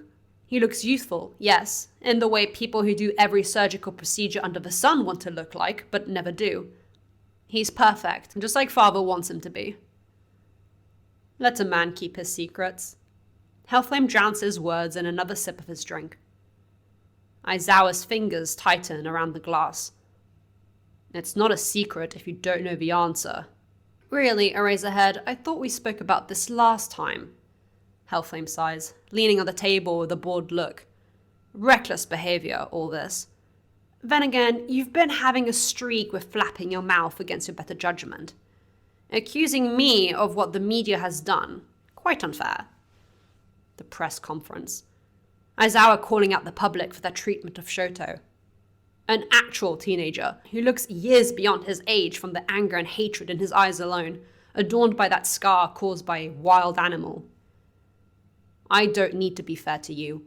You're a villain. The alcohol is kicking in. Aizawa can feel it. Dangerous. Hellflame smiles at the words, a bit too wide, a bit too uncanny, too eager. You admitted as such. Did I now? He chuckles. Please, enlighten me how I did that. You know exactly how. Aizawa's teeth are gritted. 3 students are dead. 1 was kidnapped and prompted 5 others to rescue him and put themselves in harm's way. A pro-hero's quirk was stolen and so much more. Aizawa has barely slept. He's on edge. Their last meeting rings loud and heavy in his head. The mocking, the condescending. Hellflame's tapping against his glass doesn't help the stress building in Aizawa's skull. All right, I'll play along. Hellflame leans back. I'm a villain. Now what? The smile is playfully curious. You're going to fight me, call for backup, bring me to the police. You're going to tell the media about how the #1 hero, the Flame of Hope, is a big bad wolf hiding in plain sight. That damn voice again, cooing, mocking. You and a mountain of evidence, I'm sure. Aizawa has nothing. A gut feeling and Shota's behavior. That's all he has. And clearly, nobody but a choice few care about either. Aizawa is powerless. Hellflame could crush him on the spot if he so desired, either with money, power, and lawyers, or literally crush him to death. He sniffs. Hands grip his glass tight. The dormitory's at UA. Hellflame sighs like he's bored. Yes, you can take the boy back, whatever. Whatever. His son was kidnapped by the League of Villains, and all he has to say to that, to everything that has happened, is whatever. He can finally be somebody else's problem for a change. Aizawa's mind is reeling. Is this confirmation? You hate him. The elephant in the room is finally addressed. Hellflame leans his head on his hand with a mocking smile. No way, what makes you say that? Sarcasm drips thick as molasses and just as bitter, enough to make milk curdle. Pointing out the obvious. The obvious? Aizawa is confused, doesn't understand what's trying to be said. He's your son. Unfortunately. Again, Aizawa is wordless. Seriously, all you pro-heroes are the same. What was it you said? The media has been criticizing him since he was 5 years old, but I didn't protect him from them. Hellflame leans forward, elbows on the table and hands crossed under his chin. Why do you think that is? The device in Aizawa's back pocket burns, the small square shape of it reminding Aizawa of what he's here for. You hate... Yes, I hate him. Thank you for keeping up. It's mean. It's harsh. It's too much? I haven't exactly been subtle about that, and yet only a grand total of what? 2, 3 people have actually acknowledged it? You, that girl, and probably Minnie might. He must be talking about Momo and Izuku. Aizawa swallows. Hellflame knows more than he lets on. Though, considering that little rescue squad, maybe that number will increase. Some fun ones you have this year, Mr. Eraserhead. Leave my students alone. It's said quickly, defensive. The alcohol is kicking in, and Aizawa feels so stupid for even agreeing to come here. Oh, shut your quirk off. I have no interest in your little wannabe heroes. Hellflame waves dismissively, unimpressed. Only then does Aizawa realize he activated his quirk, a golden glow on the half-empty drink glasses. He blinks, and his quirk turns off. His hair settles back down. Anyway, you can have the boy. Do whatever you want with him. It's not like I care. Hellflame throws his head back, performance gone, as he finishes the rest of his drink. Aizawa hears creaking and sees micro cracks on Hellflame's glass as its near slammed down on the table. You don't care. Aizawa repeats slowly. I don't. How does the phrase go? Thou doth protest too much. Everything points at Hellflame really not caring. The lack of interest in his own child, the signs of neglect, and worse, the damn scar. And yet, here, now, it's like he's trying to convince Aizawa he doesn't care. Aizawa doesn't need convincing. He already thought that. So why is he being so... Why do you hate him? More. Hellflame is chatty. False or true, keep him talking. Hellflame smiles, cocky. Have you seen him? It's mocking, but a non-answer. Shoto isn't ugly. Angry, scarred, but not ugly. Under all that brashness, there's a young, handsome face. A child. Answer the damn question. Aizawa stands up abruptly, annoyed and blood rushing with alcohol-spiked adrenaline. What has he done to deserve this? You. Hellflame taps his empty glass, only melting ice cubes remaining. Finish your drink, Shota. A threat. Aizawa stands firm, hands clenching into fists on the table. Another standoff. Finish your drink before I force it down your throat like I force-fed my blood to Shoto. The words hit Aizawa like a punch to the teeth. What? Slips out of Aizawa's open mouth, and Hellflame smiles, humorless, tired. He wouldn't eat one day. Blood is full of nutrients, and I'll have that boy fed one way or another. Just like I'll have you drunk driving back to UA whether you like it or not. The air is tense, oppressive. Hellflame hasn't even stood up, and Aizawa feels small looking down at him, eyes wide. The little black device in his back pocket. Hellflame's hand twitches, and Aizawa grabs his glass and downs it before the redhead can think of doing anything brash. Good boy. Sit. Aizawa does. Since when was he so easily pushed around? Silence stretches between the two. Hellflame can hear the TV in the distance, but knows of the third presence eavesdropping from outside the corridor. Aizawa doesn't. His mind is buzzing. He flinches when Hellflame sniffs. The boy will return to UA. Out of this house, out of my life, and be your problem. A list of demands, orders, ones that Aizawa will follow, for his sake. Train him, don't. Make him a pro-hero. Let him be torn apart by a band of scavenging hyenas. I don't care. You do with him what you will. I will continue to be number one, which I have been for the last couple years, in spite of the symbol of peace's whole ordeal. If you want to keep accusing me of things without any evidence to back it up, in times when the population is desperate for security, that'll be your students' funerals, Shota. Aizawa bristles. 3 fingers thrum the table. More than the 3 you currently have on your hands. Hellflame wasn't there. It wasn't his doing that they died. But in that moment, Aizawa was ready to blame him. Because if you're so set on doing anything but being a good teacher, that is what will happen. The choice is yours. Choice. What a joke. There is no choice. Aizawa can either push forward with his crusade to speak out about Hellflame and get backlash for it, or he can do what All Might did all this time and put his head down and shut up, like a good little pro-hero. It sounds like you're threatening me, Aizawa dares to voice. I am. He winces. It's so straightforward, said with such light amusement that Aizawa's alcohol-riddled brain can't fully comprehend the confirmation. He's not even tipsy, yet so affected.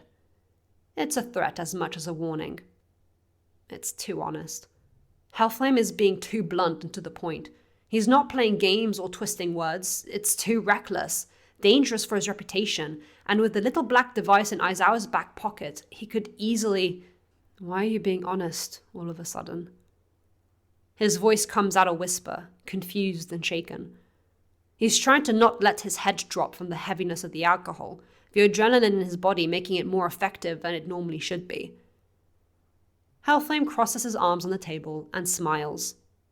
It reaches his eyes. Because I like you. Childish and light. Aizawa jolts at the tone. He stares in confusion at Hellflame, who looks exhausted all of a sudden. You know, you're the first to actually confront me on all this. I tried getting All Might's attention for so long, but he was always avoiding me. Like I was with you, I guess, but you didn't stand out to me until you stormed into my office. Hellflame's smile drops, and lines form under his eyes. Not wrinkles from age, but like years of sleepless nights have finally caught up. I've been so obvious about it all, and yet it's taken so many years for someone to say something. Then again, you have always been a person of interest. Aizawa's mind is reeling. He can't make sense of any of this. He feels sick, vindicated, confused. It's like he's living a fever dream. He puts a hand to his forehead just to make sure he really isn't catching a fever. Was there something in the alcohol? No, because why would he be so affected but not Hellflame? God, he'd come here to confront him, yes, and get Shota out of here and back to UA, but now that he'd been handed so much on a silver platter, he didn't know what to do with himself. He's normally so calm and rational, and yet, when faced with Hellflame directly, it's like every nerve is on edge and ready to fire. What does that mean? He feels like he's panting. Person of interest, what is... Panting is cut off by a gasp, his breath catching in his throat. A hiccup. From the alcohol, the panic, he isn't sure. Hellflame says nothing, just stares. Where is Oboro these days? The words hit Aizawa in the throat, crack his trachea, snaps his ribs, and he can't do this anymore. He needs to get out, get fresh air, pull his thoughts together, call Yamada to save him out of the situation he put himself in, because there's no chance in hell he's driving back safely. He's on his legs and trying to make his way out of the kitchen before he realizes what he's doing. His mind swirls, his vision swims, and he has to catch himself on the kitchen counter lest he wants to crack his skull open. That'd be no help to anyone. Something about Hellflame is different, and it's dangerous. Tired eyes that watch him struggle towards the door, face smiling in what Aizawa could only describe as fondness, and it makes him sick. He needs to get out. One more thing, before you go. No more. Aizawa can't take any more. He'd been far harsher on All Might than he'd known. He needs to properly apologize. Don't touch me! Aizawa panics as gloved hands grab his sides. They're strong. They feel like they actually could snap his ribs easily. Stop. The word is slurred, unfamiliar to his own ears. Stop fussing. He can't see Hellflame's face. His own is cornered in the man's chest as he's crowded against a kitchen counter, stuck between the doorframe and Hellflame's wool-like body despite how slender and curvy it looks. Aizawa tries to push against him, his hands hitting his bicep, his shoulder, but the alcohol makes his body heavy and his vision sways. One of the hands stays on his side, gripping hard enough to keep him in place that it stings, like pinpricks into his side. It hurts. The other is searching him, blindly patting his back, and while Hellflame sniffs him like a dog sniffs his ground for a lost bone. The hand touches, traces, before the middle finger follows down the curve of his spine and hits his belt. Aizawa jumps as the middle finger dips into his back pocket, curl around something, and... there it is. All at once, Aizawa is unhanded, collapses against the kitchen counter with hair sticking to his sweaty face, nerves fried and throat tightening. He's panting, near gasping, eyes wide as he stares at the small black square device in between Hellflame's fingers. I thought that's what it was. Very naughty of you, bringing a recording device into my house. Hellflame's performance is back as he smiles sweetly and snaps the piece of tech between his fingers before crushing it further in his palm and engulfing the fragments in a trapped flame. He opens his hand and only ashes flutter from it. Next time, be less obvious. Some of us actually have experience. Aizawa flinches as Hellflame leans forward and taps him on the cheek. Now get out of my house. Aizawa almost trips on Shota on the way out, who is crouched right outside the kitchen. The two stare at each other. Sweaty Aizawa and his wide-eyed student who looks like he hasn't slept any more than himself nor Hellflame have. Bunch of healthy guys they are. See you back at school, Himura. Is all Aizawa can gasp out before Hellflame changes his mind. He does hear a distant eavesdropping is rude as he exits the house. He can't tell if it's Hellflame actually parenting the boy or if it's another performance to confuse Aizawa. How long had Shoto been there? How much had he heard? Aizawa collapses into his car and grabs the steering wheel. No, there's no way he can drive. Not like this. Not when alcohol is pumping through his system like an angry viper. Not when Hellflame revealed so much yet nothing at all. Not when he named Oboro. It's all Aizawa can do to not be sick. And he grabs his phone, messages Yamada in a panic. He can't drive back to school. He needs his friend to pick him up. Shoto was shooed back to the living room by the creature after his teacher's visit. He'd been too curious.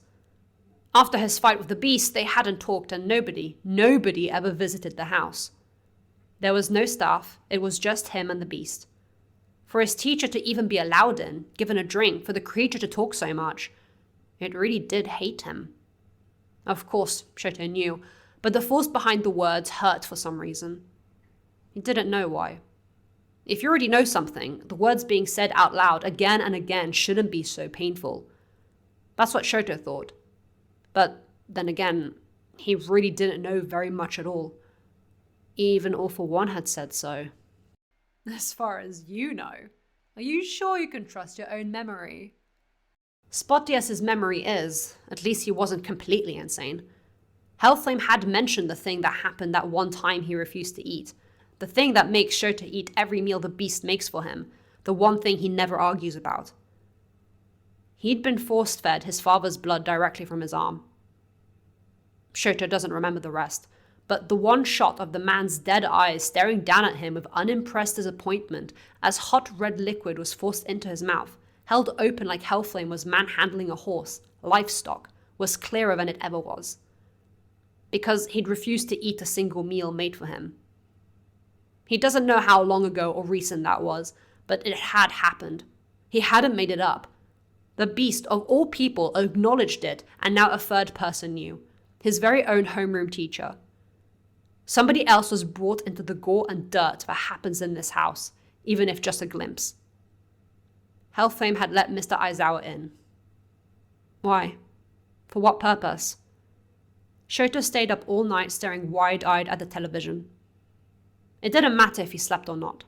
There'd be no training in the morning. He had no appetite. In a house so deathly silent, of course Hellflame had instantly heard the non-existent hum of the recording device. It was a similar, high-pitched hum from the now shut-off cameras father had all around the house. A sound so familiar it hurt to hear it again. Hellflame said all those things, tantalizing Aizawa with cruel words and dark thoughts. Things to feed the pro-hero's savior complex and pity Shoto like he was a kitten left out in the rain. He admitted to force-feeding the boy his blood that one time. It was easier than entertaining his tantrums whenever he had them. He didn't care if the boy showered, or dressed properly, or did well in class, but he wouldn't have the boy drop dead from starvation. That'd be a hassle, so he took extreme measures to teach him. Father's measures were far more extreme. Hellflame only went as far as Shoto's body could handle, or he might actually die. Hellflame sniffs, inhales the smoke from his cigarette as he stares up at the sky, the moon a haunting white. He's on the roof of the main building. Lots of smaller ones litter the grounds, but the boy might see him on top of those. He just needs to be away from the boy until he goes off to UA, and then Hellflame can focus on being the perfect little hero Japan expects him to be during father's absence. He hasn't slept since the other day. And before that, he never slept. He didn't need to. His body just regenerates itself using the firepower swirling in his body. Same reason he doesn't need to eat. But something was off ever since father's incapacitation, and if Hellflame happened to doze off again, better outside under the stars and moon, surrounded by the gentle breeze and sweet scent of the flower beds than trapped inside. He closes his eyes. The alcohol had long burnt out of his system, but the sweet taste of the plum liquor lingered in his throat. He remembers his first drink. Before his first cigarette when father called him a man. Right after he was born. Covered in blood leaking from his mouth, ears, nose and nails, he'd gained consciousness with a shaking, gasping jolt. A hand was cupping his face and a kind, proud smile beamed down at him. Well, hello there, my firefly. That was but a nickname, but the first name father ever gave him. The second was Hellflame, his given name. The one everybody else addressed him by. Well, the doctor called him that boy, but Hellflame cared little for what the short man thought. The only thing that mattered was father and father alone. Clean up and join me later. Father's first order. Somehow, Hellflame knew where everything was. His sleeping quarters, the shower room, the laboratory, the closet, father's personal chambers, the training room. He didn't question it. There was nothing to question. It just was. He showered, dried himself and combed his hair. That's the first time he saw his own reflection. This is who he was. Long, full eyelashes, a sharp jaw, a strong nose, defined eyebrows and lips that curl into a smile just like father's. He so does love that smile. Clothes were waiting for him on his bed. A white button-up shirt, black dress pants. The same outfit father wore. Hellflame fussed with what to do with the sleeves. He rolled them up neatly, the ends too long to fit elegantly on his wrists, rather bunching up or drooping over his clawed fingers. Dressed, he did as he was told and joined father. He just knew what he meant, and where that was. On the ground floor, there was a large greenhouse full of rare plants, most of them with medicinal uses. It's connected to the main building of the manor, and at the end of it was a double glass door that led out into the back garden. Cold night air hits his face as he made his way through the plants, revealing father sitting at a garden table, waiting with an empty chair beside him. He heard his boy's arrival and tilted his head back, smiling and curious. His eyes looked up and down now that the boy wasn't covered in his own blood and sweat, no longer convulsing. "And you are?" he prompted. "Hellflame, father," the boy replied. Father would take some getting used to, but he didn't mind it. He did not mind it at all. With a motion of his hand, father prompted the boy to sit onto the garden chair. It was metal painted white with elegant floral swirls that matched the table in between the two. A large amber bottle was on it, with 2 ice-filled glasses waiting patiently to be used. "A toast, Firefly, to your success." Father's tone was filled with importance, glee even, as he picked up the bottle and poured them both a drink. The language on the bottle was foreign, but Hellflame could read it, even if he wasn't sure what whiskey meant yet. "Careful with your first sip, it's strong." Hellflame took his glass when offered, and clinked it against father's when prompted, copied his "kanpai" before watching the older man drink. Hellflame looked down at the liquid, smelled the potent alcohol, and found himself able to separate several different scents. "What do you smell?" Father asks like he's talking to a dog. Like he knows what the boy is processing. "I don't know if I have the words." The good little dog, desperate to please, admits. "Try anyway." Encouragement. Hellflame sniffs at it. Creamy. Toffee, candied orange, and vanilla. Another sniff and Hellflame looks to father expectantly. And freshly cut oak. Father smiles, pleased about something. "We'll work on your vocabulary, but you're right," he praises, before tapping the nail of an encouraging finger on the underside of his boy's glass. "Taste it." Hellflame does and instantly cringes. It's strong. Father laughs though, so at least he's humoured. After a moment, all the scents he'd smelled land on his tongue and linger at the back of his throat. It takes pain to reap the rewards, Firefly. The same finger hooks under his chin, and Hellflame's lightless eyes meet equivalent dead grey ones with no reflection. You have so much potential, far more than you could possibly know. But it'll take a lot of work to get there. You'll work hard, won't you? Hellflame smiles. Of course, father. Hellflame jolts awake just before the pleasant memory can melt into blood, guts, and broken bones. Yes, he'd torn his literal own heart out to prove to father it could do that. He'd let himself be pierced and flayed by father's many quirks when he couldn't push himself alone, and father gave him a helping hand. All good things to get to where he needed to, the pain to reap the reward. So why does his gut ache? Chapter 14. Tansy. Getting a text from Aizawa asking him to come pick him up from Hellflame's address wasn't exactly what President Mike would call reassuring, least of all finding his friend curled up in the passenger seat, head in his hands and leaning against the door window. "Shota?" Yamata asks as he slips into the driver's seat. "He took public transport to get here." He gets a grumble back. "You okay? What happened?" Aizawa inhales and hold. "Just drive, please," he asks, his face hidden by his long black hair. This worries Yamada, but he doesn't push it, starting the car and pulling onto the street. In the corner of his eye, he sees Red staring at them leaving, but he can't look. It takes a few minutes on the road before Aizawa uncurls himself and leans his head back on the headrest. Sniffles. Hellflame is such a jerk. Yamada glances quickly in surprise at Aizawa for saying that. It's not often the man is so verbal and willing to share his true thoughts. He's impossible to talk to, and everything he says feels like a farce. You know, he admitted to hating Himura? Seriously. Yamada is being cautious. I don't even know if I believe him. God, he freaks me out. Aizawa lets out a shallow sob. So he had been crying. He knew he brought up Oboro.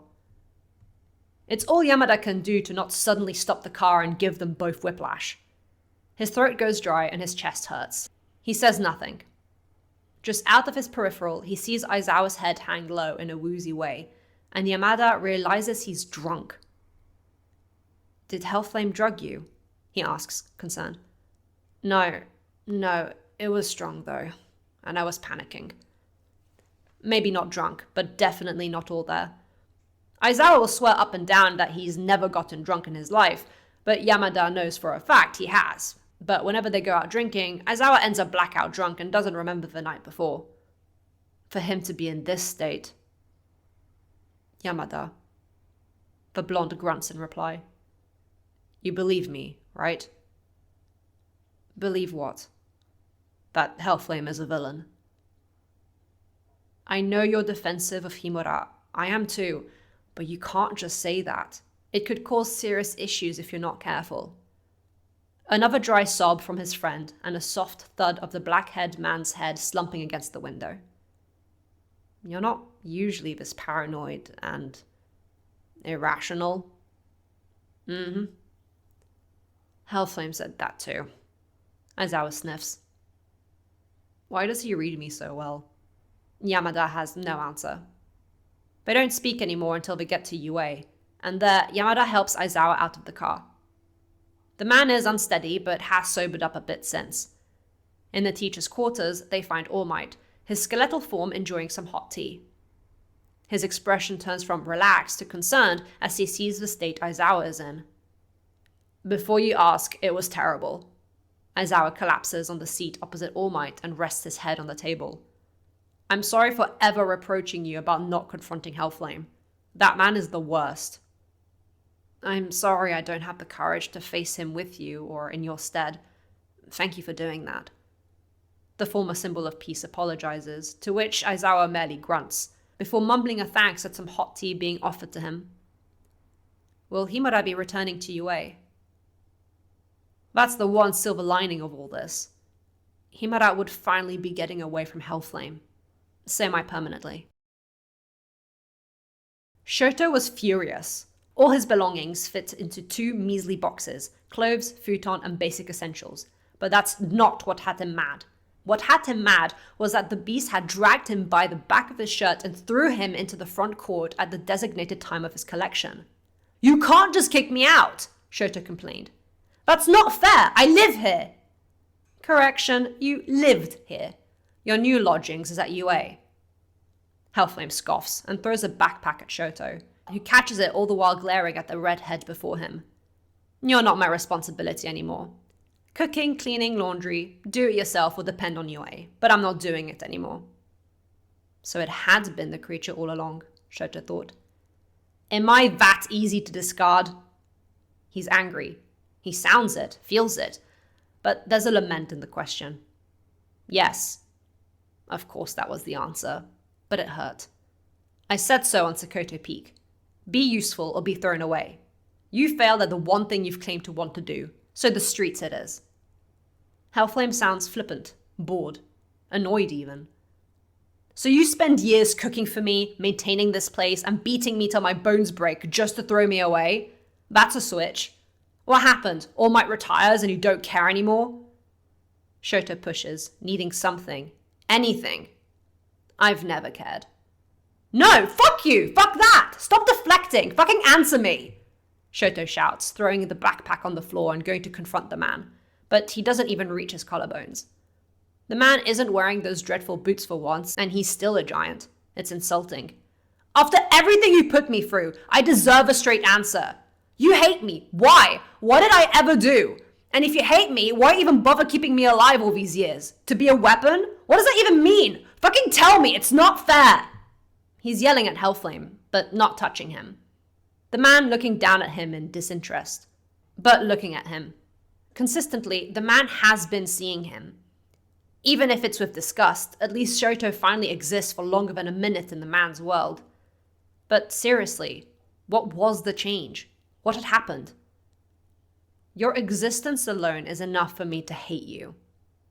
That just makes Shoto angrier. It's not an answer. Who hates someone just for existing?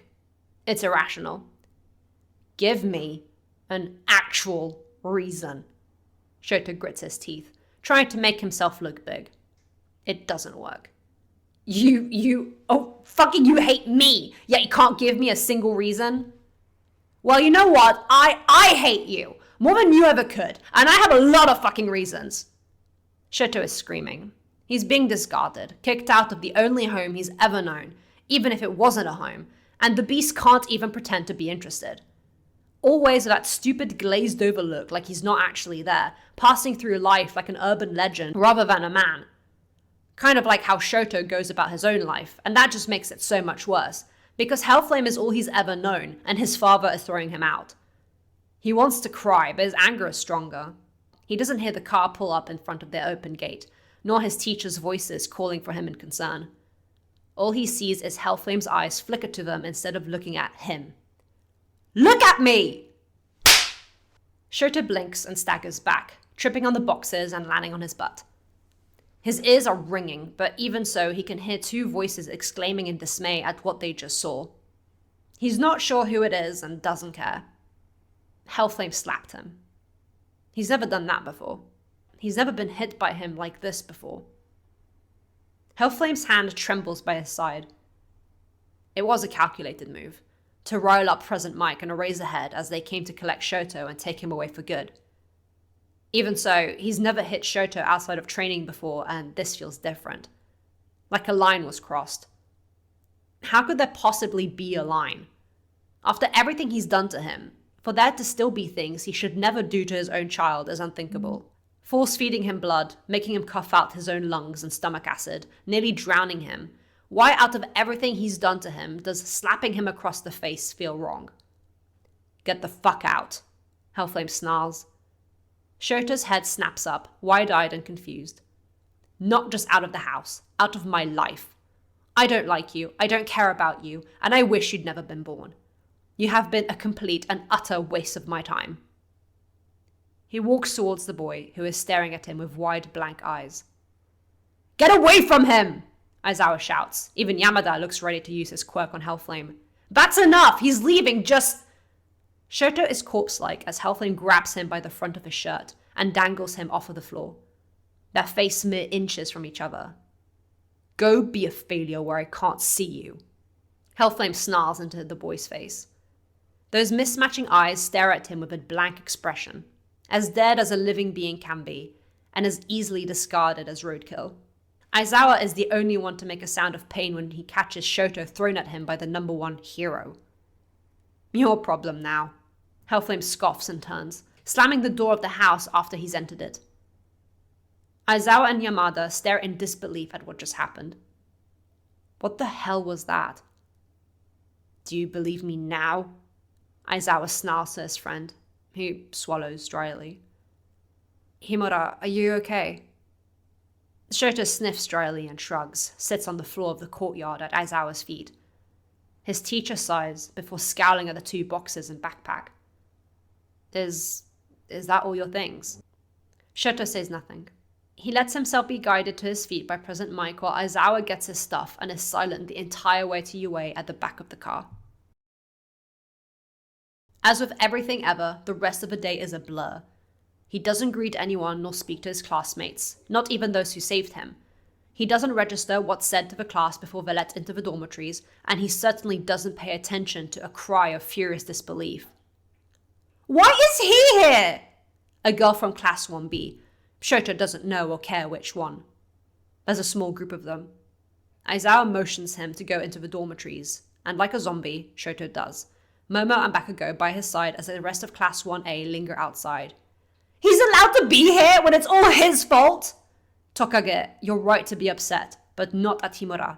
It's not his fault what happened to Shiozaki, Kodai, and Honenuki, Aizawa says firmly, but understanding her pain.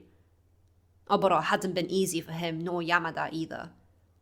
That was the League of Villains, the same people who kidnapped him. They died because he was the target! Tokage is screaming, furious tears in her eyes.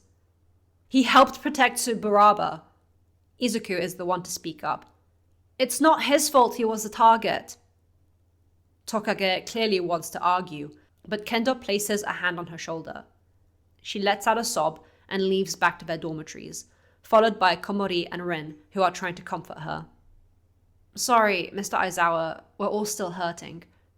Kendo looks like she hasn't stopped crying since the training camp, her eyes pink and dark with bags. Tetsu and Monoma by her side are similarly in a bad state, uncharacteristically quiet. I understand. Tenya speaks up.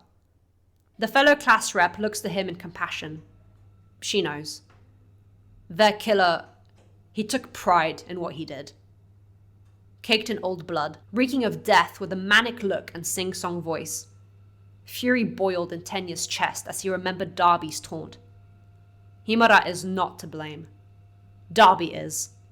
Tokage would be wise to remember that. Kendo nodded in agreement, and they left.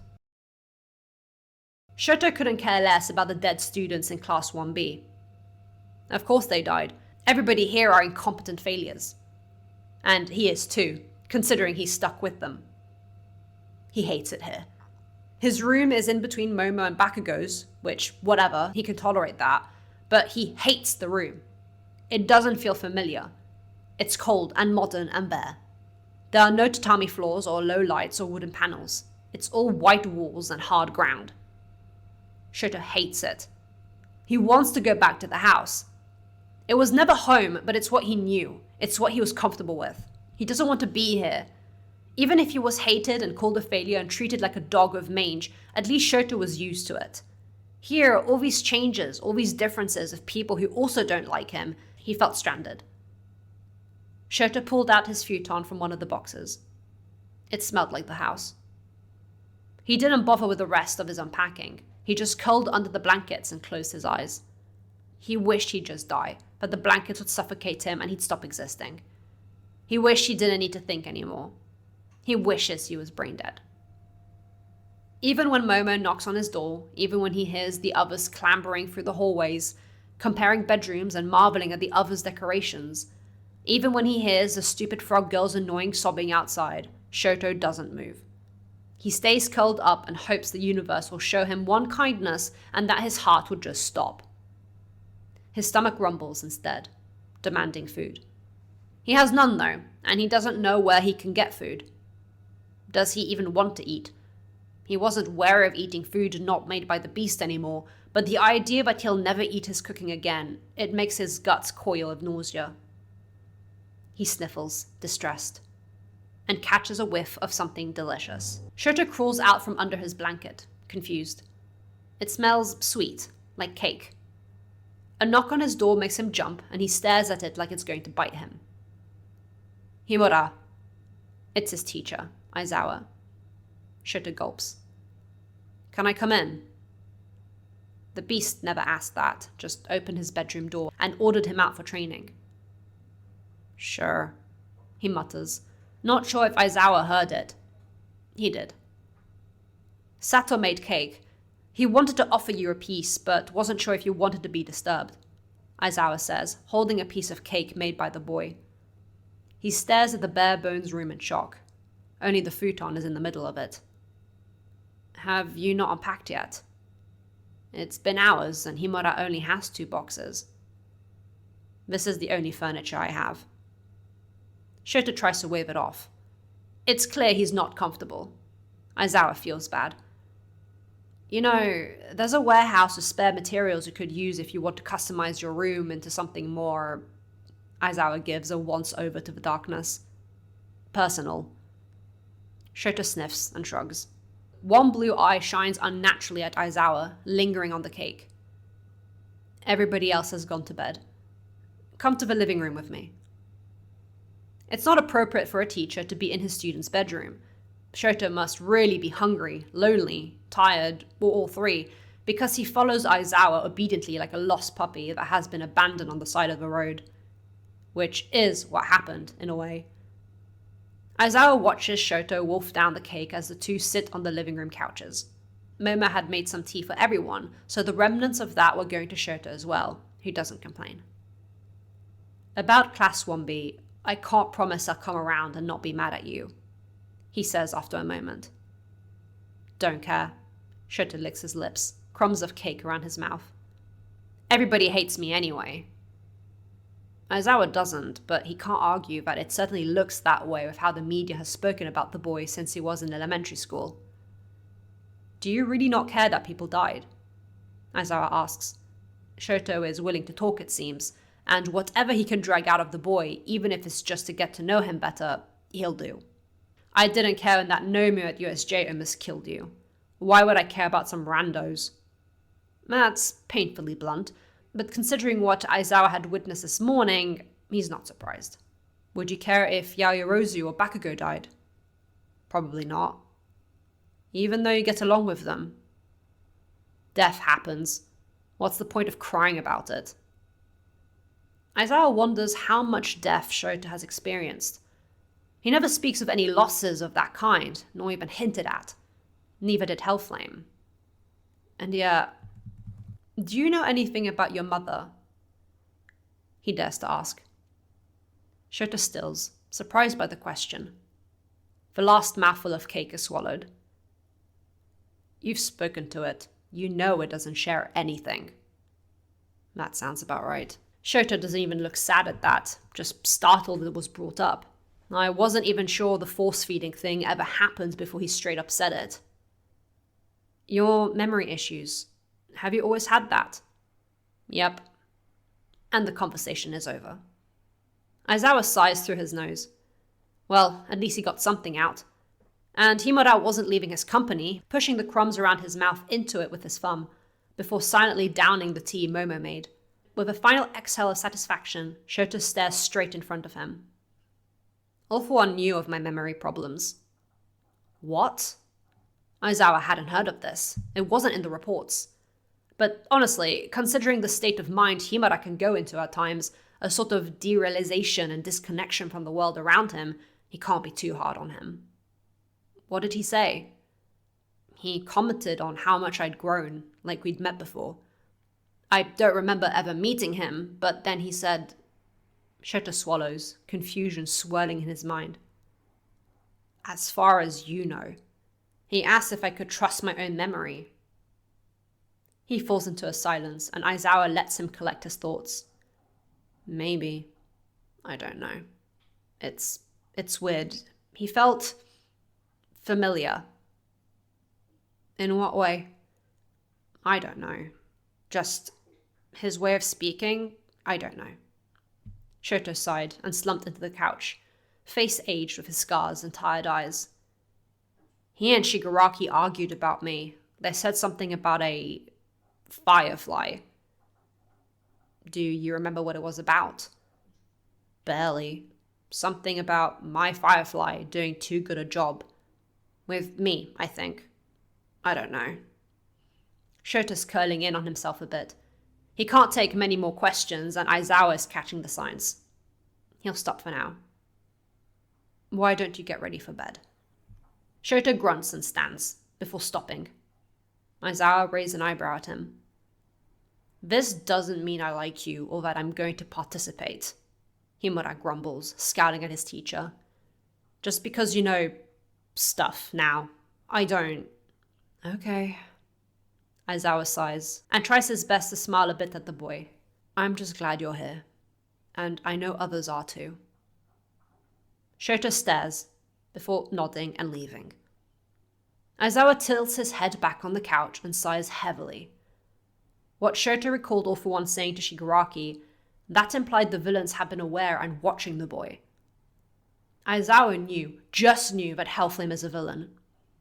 He couldn't help his mind spiraling down a certain rabbit hole.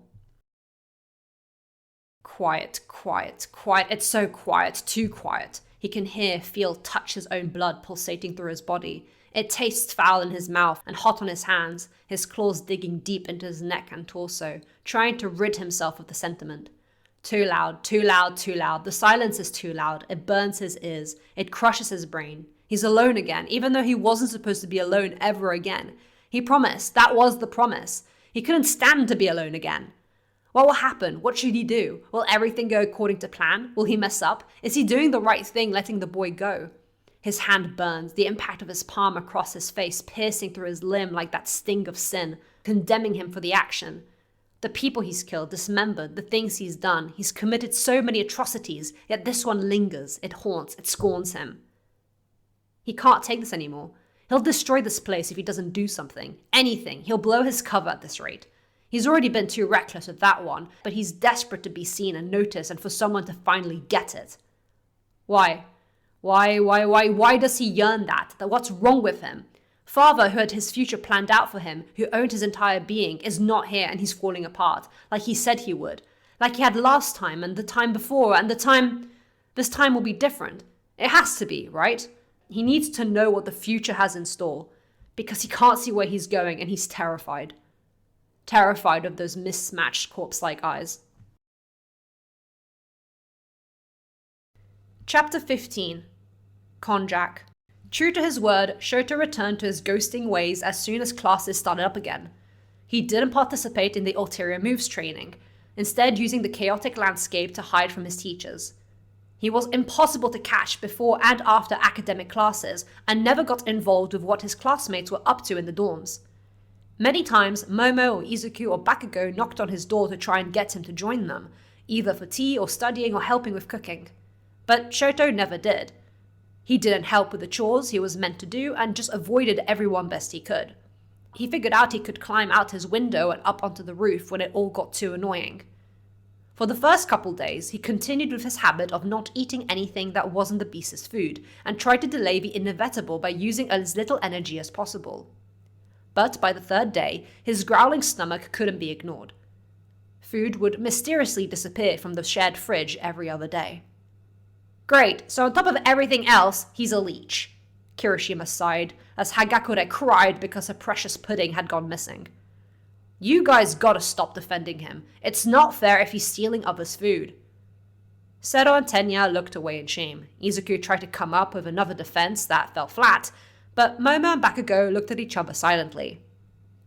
That night, Shoto got caught red-handed by the first and third best students in his class. A rather basic tactic, hiding out in the dark until they saw their classmates shuffling towards the fridge and making their presence known, which startled the boy. Quit stealing people's food, Bakugo snarled. Shoto, staring unblinkingly at him, slowly curled his hand around one of Tenya's orange juice bottles. Oi! Shoto, eat this instead, Momo offered kindly, showing him a freshly cooked meal of curry and rice. I know it's hard adapting to not being at home and not having your father's cooking, but for peace's sake, will you settle for Bakugo's cooking? Oi! Ignoring Bakugo, Shoto silently took the plate and stared at it. Conflicted. Nobody here is your enemy, dumbass. You don't give them many reasons to like you, but they don't want to hate you. Shoto looked at Bakugo, the usually angry blonde having an oddly calm look on him. Was he speaking from experience? Shoto had noticed Bakugo hung out with the others rather casually. Help with the chores. I've never done a chore, Shoto finally said, still awkwardly holding the plate of food. The beast had always done all the work. Neither have I, Mim piped up. She was used to maids and a butler taking care of everything, but she at least knew how to keep herself tidy. Let's learn together. Shoto still never hung out with the others, but he helped out. He took out the trash of Bakugo and did the hoovering of Momo, and he stopped stealing other people's food when he got hungry, as he was now fed by Bakugo. Shoto refused Lunch Rush's food, something about pro-heroes being out to get him. Is this really okay? Tenya asked Aizawa, and Momo spoke of what her and the blonde had come up with. I thought he would have become more sociable after we saved him, but... Little steps. Aizawa placed a hand on the boy's black-clad shoulder and squeezed it. The fact he's being friendly with anyone at all is a huge improvement. The world doesn't stop turning for anyone, and soon Class 1A and 1B were headed for the provisional license exam. Shoto didn't care in the least. He still had no interest in being a hero. He hated heroes and villains alike, so honestly he could have done with just skipping the entire thing. But Momo and Bakugo hadn't let him. They found his hiding spot on the roof and dragged him personally to the coach. "I'll fail," Shoto threatened. "Go for it, but you're participating anyway," Momo chimed, no longer bothered by Shoto's rough attitude as she kindly shoved him in the seat next to hers. "Uraraka, you like mochi, right? Shoto likes mochi too." "Do you?" Uraraka leaned from her seat, offering the two-tone-haired boy a smile. "What type? Mochi is cheap, it goes with anything." Shoto stared at her like she'd just tried to bite him. The coach was silent, tense, waiting for something to happen. Maybe for Shoto to ice them all. "I've only ever had boba mochi at Momo's place," the boy mumbled after a moment, gaze dropping to his lap. His knuckles were tense, fingers digging into his thighs. "Oh, we've had mochi at Momo's place before too, when we were studying for the final exams." Ojiro joined in nervously, but trying to smile. Didn't want to hate that classmate. "Right, Kaminari? Mina?" The electric blonde scowled. He'd made up his mind on Shoto. Why were they trying so hard for someone who'd never do the same? In fact, he made it pretty clear he cared naught for their well-being. "Right?" "Right," Mina chirped. "Auntie, do you like tea, Himura?" Shoto gave them the smallest of glances and shrugged. Shoto doesn't particularly like anything. Awkward silence stretched out throughout the coach again, and even Shoto was starting to feel the tingle of a bad sensation running down his neck. Hot and sickly that made his hands sweat. What is this? "Himura, your dad, is he actually a guy?" Mineta asked bluntly, which earned him a sharp slap to the back of the head from Tenya. "Not this again!" the class rep exclaimed. "You already got your answer on I-Island." "Why would I trust the words of Himura's parent?" Mineta yelled back, waving his arms. "Look at his face! What sort of animal round these parts does that?" Attention was brought to Shoto's face, everybody staring at it. It had to be caused by an animal, right? What else could it be? Aizawa sitting at the front bristled. "So excuse me if I don't believe what the fan service flame hero says. It is rude to speculate." Tenya's indignancy was bordering on hysterical. "Maybe, but the dude wears heels that rival Midnight's," Sato interjected from the other side of the coach. "And have you seen that cleavage?" Hagakura exclaimed. "It's enough to make a girl cry of jealousy." With that, the entire class started loudly discussing the number one hero. He might have had the title interchangeably with All Might over the years, and more permanently recently, but their blonde teacher's retirement from heroics was like a storm attacking the windmill of rumors, and with the child of the flame of hope in their class, they were desperate for answers. Hearing the growing chaos in the back, Aizawa was ready to intervene, worried that it'd be too much for Shoto to handle, and generally not wanting to have to think about Hellflame. But just as he stood up, "It has claws." Like a bullet through a skull, the noise was shattered to silence by Shoto's mumbled out words, and once more all eyes were on him. "It?" Tsuyu asked. Was Himura addressing his father as it? "Hellflame has claws?" Shoji followed up, one of his tentacles speaking. "He says he wears gloves because he's insecure of his hands. Is that why?" Shoto shrugged. "Dunno. Maybe. I'd never seen them before." That wasn't a reassuring answer, but having their usually dismissive and rude classmate actually join in on the gossiping made everyone, even Kaminari, lean in and want to hear more of what he had to say. "I don't..." Shoto raised to touch his scars. "I don't remember how I got these. I don't remember much of anything." "Do you think..." Mina started, but her voice trailed off. Could Hellflame have attacked you?" Izuku asked, fully turned around in his seat and peeking over the back of it, looking directly at Shoto. The latter stared back at him, before looking away, starting to feel overwhelmed with everybody's attention on him. He was used to stares and hateful looks, but these sort of things, he doesn't know what to call it. He tried to drown me, got stuck in his throat. More than his classmates' eyes, he could feel Aizawa's on him, and Shota slumped. I wouldn't put it past it. Shota mumbled. Everybody sit down. You shouldn't be out of your seats while the vehicle is moving. Aizawa scorned, which of course all the students listened to. Whispering and murmurs about what they just talked about spread through the vehicle, but Shota tuned it out. His heart was pumping. He was something. Overwhelmed maybe, he didn't know, but he was starting to feel nauseous. A similar feeling to when the beast had its hands around his throat and keeping him underwater. Shota jolted when Momo went to hold his wrist. He looked at her, and was met with a sweet, reassuring smile. His cheeks felt hot, and he looked away, back to his lap. He didn't pull his wrist away, though.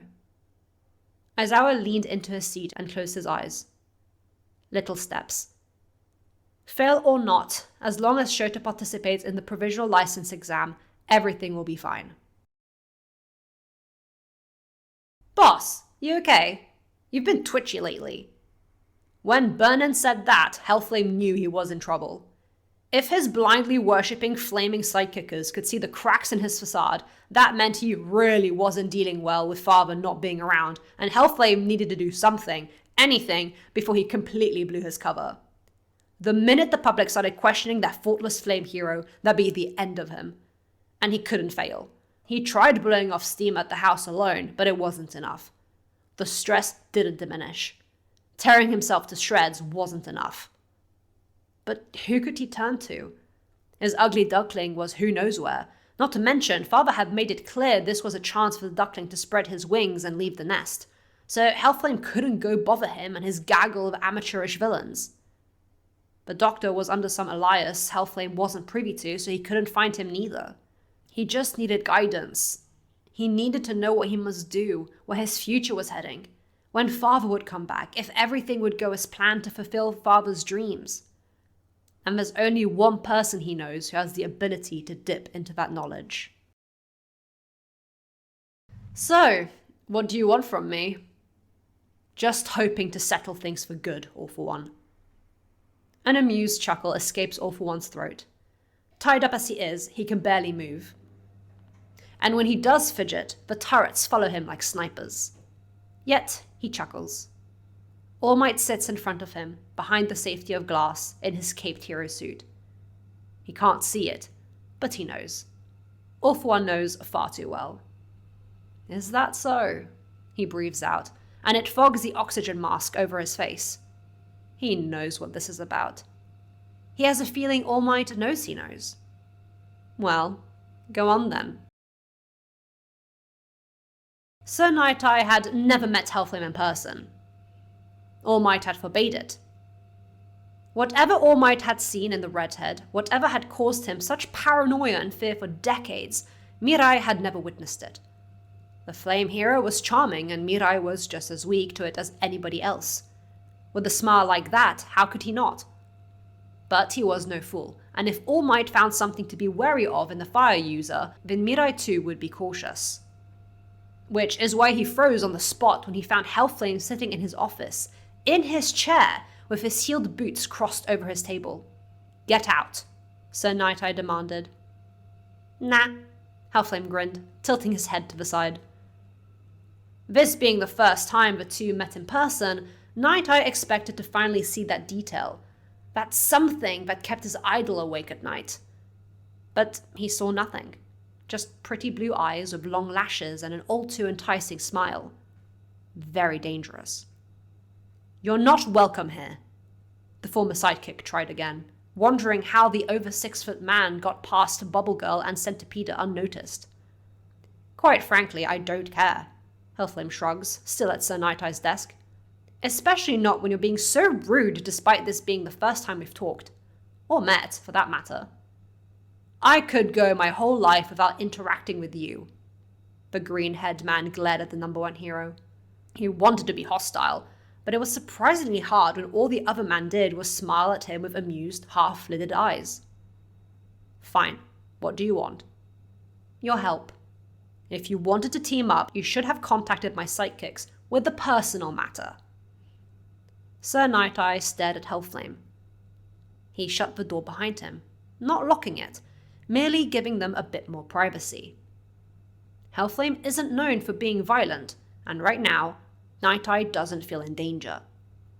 All Might had his concerns and suspicions, ones he, Gran Torino, and Yue were privy to, and the former sidekick was too curious to not indulge Hellflame a little. Just a little bit. Hellflame is a mysterious individual, with no substantial information about him for even the pro-heroes to dig about in. What sort of matter? With a soft inhale, Hellflame uncrossed his ankles and stood from Night-Eye's chair, going to analyze some of the man's decor. All Might memorabilia. Since All Might's retirement, I have grown anxious about the future. Mincing the truth, but not lying necessarily. Not that it mattered, because if this worked, he'd have to kill Sir Night-Eye anyway. Without my dear rival, I don't know where I'm headed.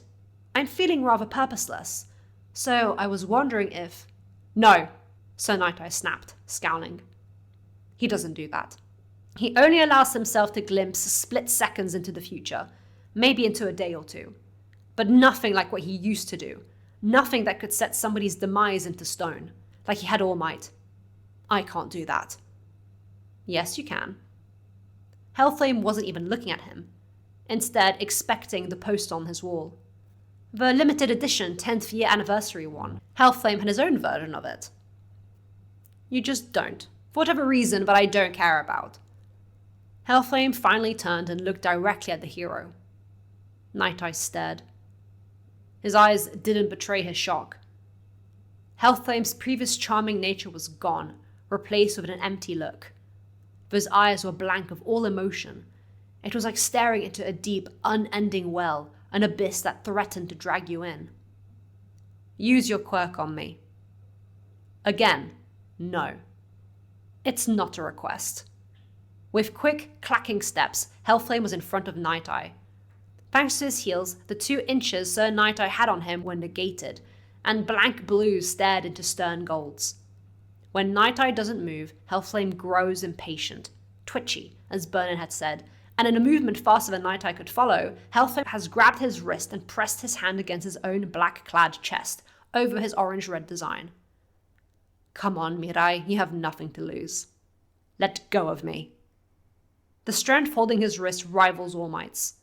His idol has never been violent towards him, but he knows strength. He witnessed it when he killed All For One, or thought they had, and knows that while Hellflame could never match All Might in his prime when it comes to raw strength, this grip right now doesn't fall short enough. His instincts are screaming at him to fight back. He'd pull his wrist around, but he knows it's fruitless. You've been number 1 before, for years in a row. What difference does it make that All Might has retired? Hellflame's throat constricted and his mouth tightened into a thin line. The two were at a standstill, strangers with a common connection, staring at each other. One knew everything about the other only knew what the public was given. Hellflame knows Mirai's broken relationship with All Might, how he pulled away from him after his injury caused by Father.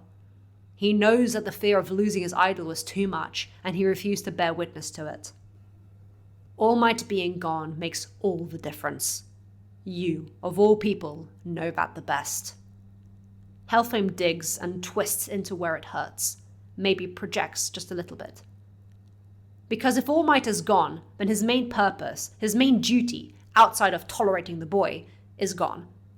He was meant to antagonize the blonde, but that too was taken away, at the same time as Father and Tomura had been. Everything was gone. Father, All Might, his duckling, the boy, his only remaining duty was to continue the charade.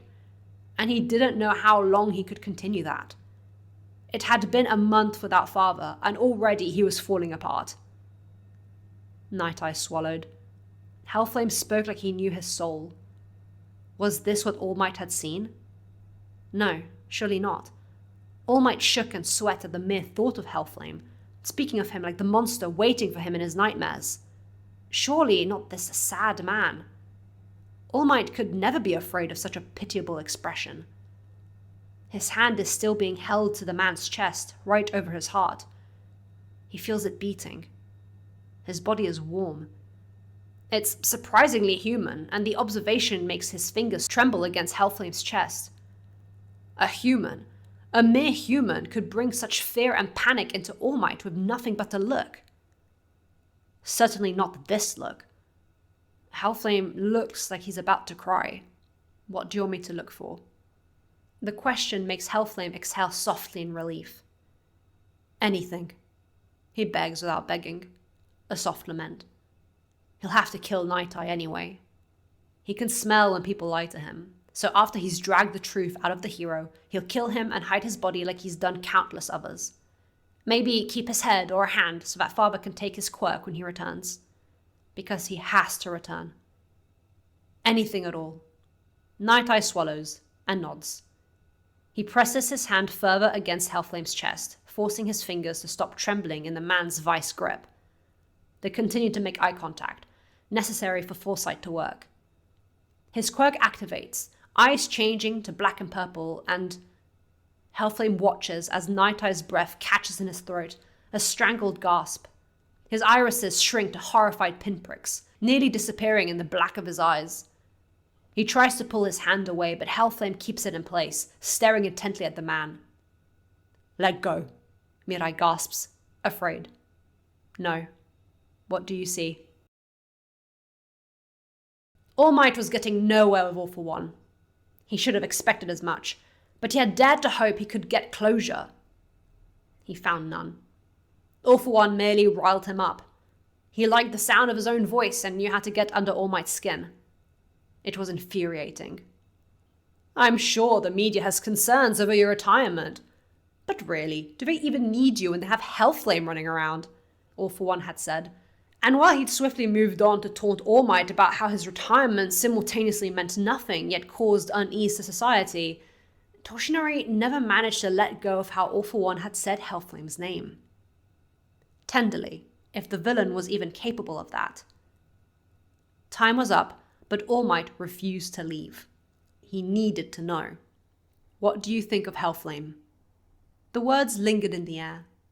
The Tartarus guards were confused at the question, but reasoned that All Might must want to know if All for One saw the number one hero as a threat or not. That fan service poster boy. All for One's voice came out a chuckle, amused. Well, he's easy on the eyes. Not that I have any, thanks to you. Answer my question. Impatient, All Might. Being scorned by the villain only shortened the blonde's patience, but he stood firm. What do I think of Hellflame? I don't know. What does one think of a rose among thorns? Or of a pearl cast before swine? All Might and the guards grew confused. A funny little thing, isn't he? Why do you ask? The guards didn't tell All Might to leave. The whole conversation, but this, had been a waste. Why did All for One speak of Hellflame like he was something precious? When Shigaraki intimidated young Midoriya, before Island, he spoke ill of me, but not Hellflame. All Might tried to decipher any emotions in the imprisoned man's face, but even when he had features, those matte pupils had betrayed no such thing. When asked about his thoughts on him, he sounded almost fond. He's your student, and here you are describing Hellflame as a rose and pearl. How mean, All Might! He hates that tone. He knows it far too well. It's too familiar. He's been by your side all these years, your rival, and you penalize him so. It's hardly his fault that so many villains are enamored by him. They have feelings too, you know. The tone is getting under All Might's skin, and All for One knows it's working. It always does. His Firefly did a marvelous job. Tomura likes Eraserhead too. Are you going to be suspicious of your colleague as well? Or is Hellflame just a special case? All Might has to hold his tongue lest he start accusing All for One of being personally connected to Hellflame. Because they have to be, right? Their mannerisms, their way of speaking, the damn tone of voice, it's identical, and somehow only All Might have been able to see it for decades. Not even Gran Torino could, because Hellflame wouldn't let him. You knew of young Himura's memory problems. When you kidnapped him, he said you spoke of him with familiarity. Why? All for One hummed in amusement at his enemy's shaky tone. He was cracking under the frustration of getting no answers. Who is Firefly? Who do you think it is, All Might? That made the hero shut his mouth and glare at the wide, demonic smile on the villain's face, taunting, laughing, gleeful at his distress. He couldn't say it. He had nothing to back him up, only a gut feeling and circumstantial theories at best. He had nothing. Nothing, Mirai gasps, leaning away from Hellflame, back flat against the door as his chest raises and falls. I see nothing. Hellflame blinks. Nothing. It's all blank. That's not possible, Mirai thinks. For his quirk to return a blank, that's never happened before with a living being. And Hellflame is living. He can feel his warmth, his heartbeat, the gentle rise and fall of his breathing. So why is foresight not working? There is no future. Finally, Hellflame breaks eye contact and lets go of Mirai's wrist. The man jolts it back, away from him like he's been burned, and despite the broken gaze, Mirai continues to stare at him in abject horror. Hellflame turns away from the hero and looks back at the poster of All Might. That's reassuring. Sarcasm drips thick like honey from his voice, and it does nothing to reassure Mirai. For my quirk to not work, he stutters. It's not normal for him to be so shaken. You'd have to be brain dead. Hellflame snorts, then cackles, and finally laughs. Brain dead? That's rude! He's in hysterics, gloved hand covering his eyes, nearly doubling over. Brain dead! Brain dead, he calls me. Mirai doesn't move, just stares at the sight of the number one hero laughing himself into a state of hysteria. And then he stops, all emotion gone, swallowed up by the abyss. He sniffs. Oh well. Thanks for your help, anyway. He turns and looks at Mirai. That's it? Did he expect him to just move and let him go? I can't let you leave. There's something abnormal about you. Mirai's stance widens. The cold, empty blank of his quirk failing settles in his gut like ice, as if the abyss in Hellflame's eyes was coiling itself around his insides, like he'd gotten a taste of the man's non-existent soul. We need to figure it out. Well, you can. Apparently I'm brain dead. I doubt I'll be of much use. Hellflame shrugs, a pout on his lips, and just like before, moves so quickly Night Eye can't react in time. A gloved hand wraps around both his jacket and shirt, catching his tie in the grip with an inhumane strength, moves him out of the way like it's an inconveniently placed bag. Good luck with the Shihasakai and all that. Like a ghost, Hellflame exits his office, his agency, and his life forever, with the same carelessness as a cat grown bored of its food bowl. Night Eye now understands what All Might meant. And yet, not in the same way. He isn't afraid of Hellflame.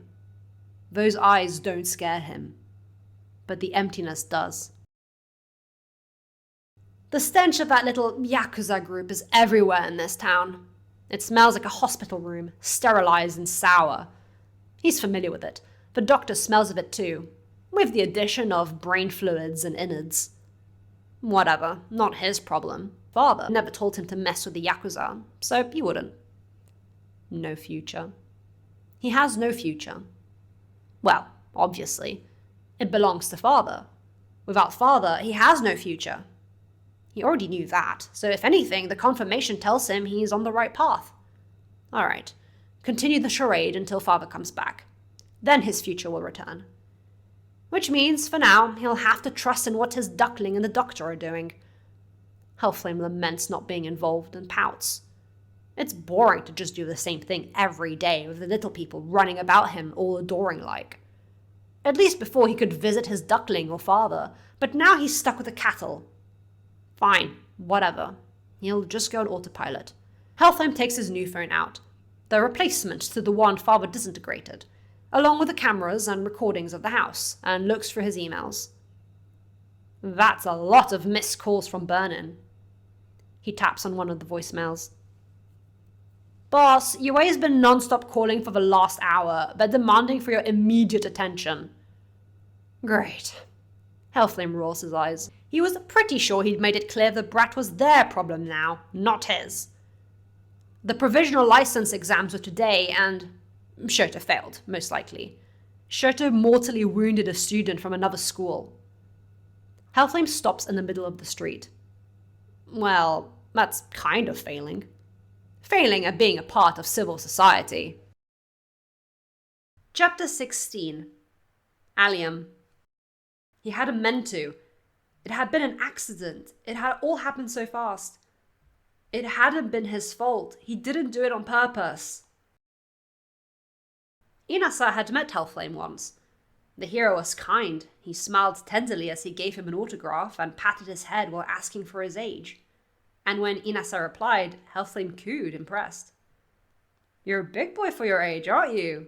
he complimented. "Tell me, what's your quirk?" And Inasa told him, rambled on and on about his whirlwind, about the potential he had, and about how he wanted to be a hero, one with gusto and fire in his belly.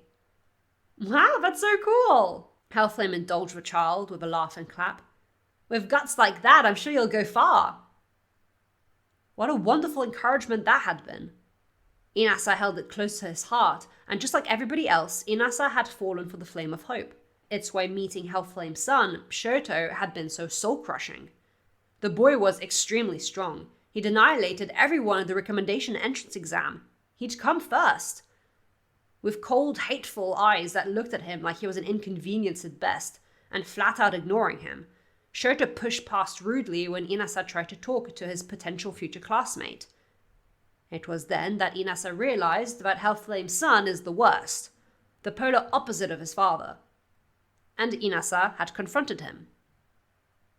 "It's not very heroic to treat others like that," Inasa had exclaimed after Shoto shoved him violently. Shoto was shorter, but he was definitely stronger than Inasa. Only then had the scarred boy stopped and turned to look at him. Mismatching eyes staring right into his soul with such loathing that for the first time ever, Inasa felt genuine fear. "Go find a hole and die in it." Shoto spat and stalked off. Inasa had just stared, frozen in place, in fear and in shock. He knew Shoto would be let into UA, what with him coming first in the entrance exam and being Hellflame's son. Inasa had retracted his application. He didn't want to be part of a school that accepted villains into their student group. It was insulting to see him again at the provisional license exam. A villain like him to be allowed to continue the path of pro-heroes? Disrespectful. The guy clearly didn't like him, Shoto noticed when the taller boy glared at him after introducing himself to Class 1A. Few did, and he didn't care. He never even glanced at him, or thought of if he knew him from before. He didn't remember him at all, and his indifference towards the taller boy must have got on his nerves, because in the second round, Inasa went out of his way to antagonize Shoto. The provisional license had gone fine before that. Shoto had obliterated the first phase with ease, actually being the first to finish, considering his lack of care about hurting others. If they're here, it means they should be able to look after themselves, he told Momo flatly when the girl asked how he'd done so far. "Not everybody is as far ahead with their quirks as you are," she said with a smile. "And you're very strong." Her words ring in his head as he watches Inasa painfully wheezing, burned body be taken away out of his sight. It wasn't his fault. Inasa had been blocking his flames with his wind as he was trying to fight against Gang Orca and his sidekicks. He'd been yelling stuff at him. "You think getting kidnapped will get you pity points?" Stuff Shoto tried to not listen to, didn't respond to like he never did to the bullshit people said about and to him, but it had gotten on his nerves. The condescending tone, the mention of his unheroic attitude like the brat knew anything about Shoto. "Look at what you did to your classmates at the sports festival. It's despicable." And then, "You're Hellflame's son! You should act like it!" Inasa had roared. Shoto completely lost it. What the hell did this wannabe little hero know about acting like Hellflame? All he saw was a fan service flame hero that flaunted his looks and abilities like something to be worshipped. All he saw were the statistics, the records he set, the people he saved, the merch, the adoration, the worship. What did he know of living under Hellflame's heel? Shoto had become deaf to the world. He let out a roar of fury, one that ripped his vocal cords and came straight from his core. Flames exploded around him like a storm, empowered by Inasa's whirlwind. The two had activated their quirks just at the wrong time, and with Shoto's unbridled firepower, the blast caught some of Gang Orca's sidekicks and the civilians they were meant to be rescuing, heat burning their skin. But the real target, the one truly caught in the rampaging anger, was Inasa. The boy had a horrified look as he was swallowed up by the fire, his screams of pain drowned out by the roar. "Shut up!" Shoto cried. He couldn't see, he couldn't hear, didn't know what his body was doing as it had moved on its own. He could only feel the bitterness, the anger, the hurt. It had been a long time coming, building and building and building. The cycle of disappointment, the constant dashing of any hope, the constant reminder that Hellflame, the man who was supposed to be his father, hated his very existence for a reason he'll never know. And this random nobody dared to scream? It's hurting Shoto's ears. He can't take it. "Shut the fuck up! You know nothing! None of you do!" Midoriya didn't know at the sports festival. Ida didn't know at Hoshi City. None of Class 1A knew at the training camp. Not even Momo and Katsuki knew. Only 2 of his teachers had an inkling of what he'd gone through, but even that had been nothing but a slap. But that slap is all he could feel now. The stinging on his cheek, hateful, spiteful, personal. Hands grip his throat, tight enough to make him feel like he's going to die, and the damn screaming won't stop. His quirk is out of control, ice and fire mixing, merging, tearing, and killing. Kill, kill, kill.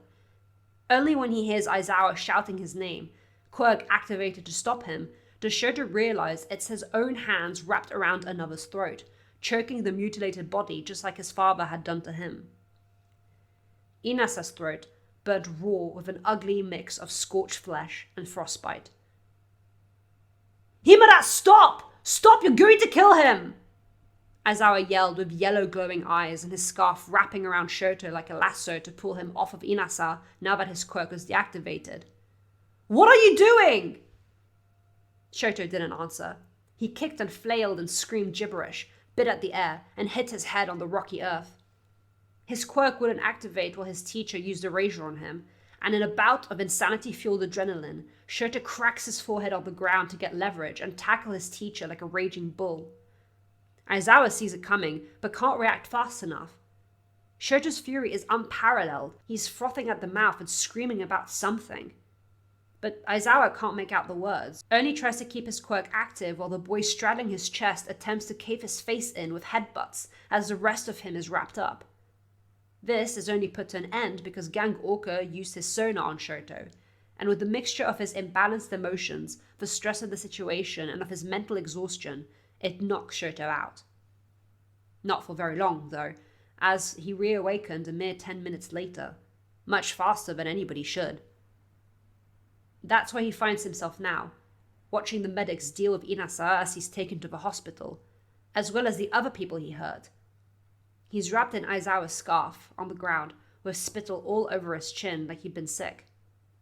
Shoto is staring blankly at the mutilated body of Inasa Yuarashi, covered in ugly purple burns and ice. He's alive for the moment, but the shock of being engulfed in flames is too much for his system. Medics are doing all they can to postpone his death. Recovery Girl is meeting them at the hospital, and Shoto feels nothing. What were you thinking? Aizawa is holding him down with a gentle but firm hand, not wanting to hurt the boy, but needing to make sure he won't hurt anyone again. Himura. I didn't. Shoto tries to speak, but he feels sick. His eyes are stuck on the last place he saw Inasa's scorched body, raw and red like he'd been skinned. Shoto had done that. He'd done that to the boy his age, and he hadn't meant to. He hadn't. He just wanted him to stop, to be quiet, to just leave him alone. I didn't. His body seizes up, and his senses become fried. It's all too much. Shit! Aizawa swears as he sees his student's eyes roll up into his head and his body starts convulsing. Shock? A seizure? He has no idea. Medic! He's having an attack! Come! The words die in his mouth at the looks he gets from the medics, the civilians, and even the other pro-heroes and the students taking the exam who had started crowding the area in curiosity. looks of disdain. They had no intention to help. Once again, Aizawa is alone in wanting to give Shoto support. You can't be serious. Mr. Aizawa! It's Momo screaming, running at full speed towards him, Izuku by her side. He'd managed to save Yo and some of the citizens from the crossfire. Untie him! He needs to be able to breathe! That snaps Aizawa out of his horror, and he frees the shaking Shoto from his bindings, steps away as Momo takes charge. It's okay, you're okay, it's all going to be okay, she's muttering, maybe for her sake or maybe Shoto's too, but she's moving Shoto into a more comfortable position, a gentle hand on his forehead. Izuku is on Shoto's other side, having no idea what to do but be present, hands hovering over his classmate's body in case he starts hurting himself. Aizawa turns back to the others. They're all staring still, like they're accusing him of keeping the boy around. The teacher grits his teeth. We must call the Hellflame agency. Gangorka is the first to say anything.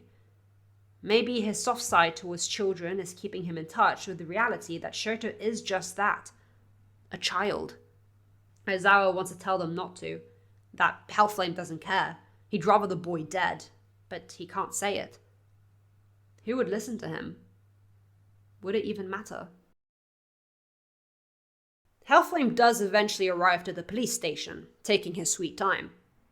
Takauchi isn't there. He's surely out and about with Gran Torino doing whatever to hunt his duckling down. A waste of time, but that's what heroes do. Who is present, though, is Gangorka, Aizawa, Principal Netsu, and the Shiketsu teacher. They're arguing. He should have been taken to a hospital. It's Aizawa. And have him hurt more people. One of my students is at death's door because of him. The Shiketsu teacher. The clack of Hellflame's heels brings a sudden silence to the group of adults, who all turn to stare at him. I've been caught up, Hellflame offers warmly, the right touch of remorseful, apologetic yet charming. Absolutely frightful. Anything I can do to aid the Orashi, my resources are for Shiketsu Academy to use. He's buttering up the teacher, but in the way of a parent who realizes his shortcomings and is trying to do all he can to make up for them. All but actually give a damn about his own child, Aizawa thinks. Inasa is in an induced coma right now. He's unstable. The teacher replies, stuck between being flattered by Hellflame and being professional. Your son is out of control. Yes, he is. Something Yue said they would sort out.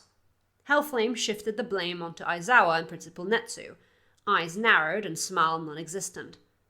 But the Class 1A teacher knows Hellflame is mocking them. He's smirking internally at their failure. I entrusted him to you, again, and you've once more failed. Not a pretty track record Yue is making for itself. Not only have you lost 3 students to a villain attack, one of your own has harmed a member of a different school. It takes the entirety of Aizawa's being to keep his mouth shut. Principal Netsu takes charge. Yue takes full responsibility for our inability to stop Himura. He's strong, on par with pro heroes, and the force of his quirk made it impossible for us to get to him faster. The little creature, sitting on Aizawa's shoulder to attempt at being the same height as everybody, bows an apology. However, the origins of this villainous behavior does fall on your shoulders, Hellflame. Calling it misbehavior would be an insult to the boy he mortally wounded. You haven't shown your nicest colors to my staff. Hellflame tilts his head with raised eyebrows. He hums. If I didn't know any better, I'd say that Eraserhead's harassing behavior has been enabled and even encouraged by Yue itself. Aizawa winces at the number 1 hero's words, knowing the threat that looms over them. Considering the public opinion of Yue, I'd be extremely careful about what you accuse me of. But isn't it strange that Hellflame is doing this in front of not just Aizawa, but the principal, Gangorka, and a teacher from another school? Blind confidence? Carelessness? It's hard to tell. What exactly do you want me to do now that I'm here? Himura's been in a fugue state since his seizure, Gangorka explained, not really understanding the history between Hellflame and Yue, but knowing the former's child was held in custody. He's been medically checked. He's fine. Hellflame cut him off. He regenerates. If the Yuarashi press charges, he could be trialed as an adult for harming the boy, the Shiketsu teacher states firmly. I don't want it to go that far, but they may want to. Hellflame doesn't care. He stares at Aizawa. The man is glaring, fists shaking. I have to do everything around her, Hellflame mutters under his breath and sighs. Get my agency in touch with the Yorashi. I'll speak to Shoto and the police. He instructs the other school's teacher and addresses Gangorka respectively. He would deny the #1 pro hero access to his son. Aizawa sure can't. Yue holds no power here, and the police kiss the ground Hellflame treads. They lead him to the room Shoto is being held in. He's not restrained, not cuffed, and he's just staring at the table blankly, face pale and eyes unseeing. So you do have it in you. Shoto jolts and stares wide-eyed at Hellflame like he's an apparition. Surely he must be. Why would Hellflame willingly come to see him after he kicked him out? Shoto doesn't answer. Just has to be a target you actually want to kill. No! Shoto stands abruptly, body shaking violently. His face is sickly white. No, I didn't want to kill him. I didn't mean to. Witnesses say otherwise. Hellflame cuts him off, uninterested. You know how this is going to look. If the media thought you a villain before, now they know you have the potential to be a killer. You've made a fool of yourself by being unable to control your temper. I taught you better. It's your fault I'm like this! Shoto's arms react, and his fingers dig in the metal of the table before he crashes to the side against a wall. He's panting, heavy, his shoulders shaking. Yours, not mine! I never taught you to kill. The words crash down on Shoto, and the boy's fury is wiped, replaced with shame. But I clearly failed to teach you to stand your ground. Hellflame sighs and turns, deciding he's sick of the boy's stupid hurt face. You attacked with the intent to kill. I didn't mean to, but you did. His hand is on the door handle. And now I have to clean up your mess again. I didn't want to kill him, I just wanted him to stop to... The creak of the door handle has ice cold settle in Shoto's gut. That's what you always say. Shoto doesn't understand those words, can't comprehend them when all he sees is Hellflame leaving again, bored of him, discarding him for being useless. Wait! I've waited long enough. He's leaving. Wait, please wait! Hellflame has no intention of sticking around, but a clattering and scrambling precedes a sudden tug at his mantle, stopping him from taking a step forward. He freezes, staring at the partially open door. I didn't mean to. I didn't. Please believe me. Please, please.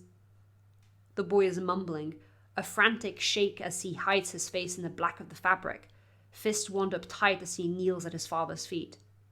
Please. Hellflame's mind is reeling. He feels sick. He needs to kick Shoto away, but he doesn't.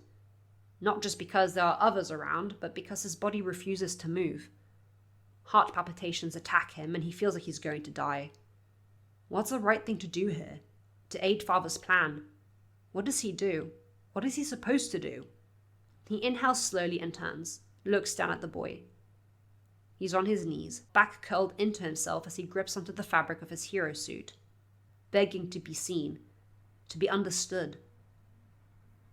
I know. You never mean to. The words startle Shoto, and he looks up. He's not crying, but his face is horrified. Hellflame winces at the expression, but he doesn't look away. I'll deal with the Yorashi. I can't protect you from the media. Not that he wanted to, but even if he did, he wasn't able to. Despite that, something about what he said, his tone, maybe, or his eyes, seemed to relax Shoto, as the boy's body untenses in relief. The fabric slips from his fingers, and he sits on his knees. They stay still for a moment. Get up. Shoto drags himself to his feet shakily, a mess. Hellflame stares at him a moment. He messed up. Big time. He's not the weapon Father deserves. Stop pretending to be something you're not. Huh? Shoto breathes out, confused. He looks like a child here, big, shiny eyes, watery but tearless. What you did to that boy, that is what you are. Accept it. It's not reassuring, not an encouragement, and not a kindness. It's advice. Those future heroes, do you consider them friends? No, Shoto reacts. But Hellflame hears the jump of his heart. The boy wishes he didn't think of them as friends, but he does. But they're nice to me. Sounds like you have a lot of friends then. The girl, All Might student, the blonde boy, the little Ida, the tape boy, Eraserhead. Hellflame is sure in time, with their doing, Shoto will start to fit in. That's how people work. They adapt to their environment and find their place, even if they don't intend to. Don't get attached. Shoto blinks dumbly at him. The more you get attached, the more you'll have to lose. Shoto stares.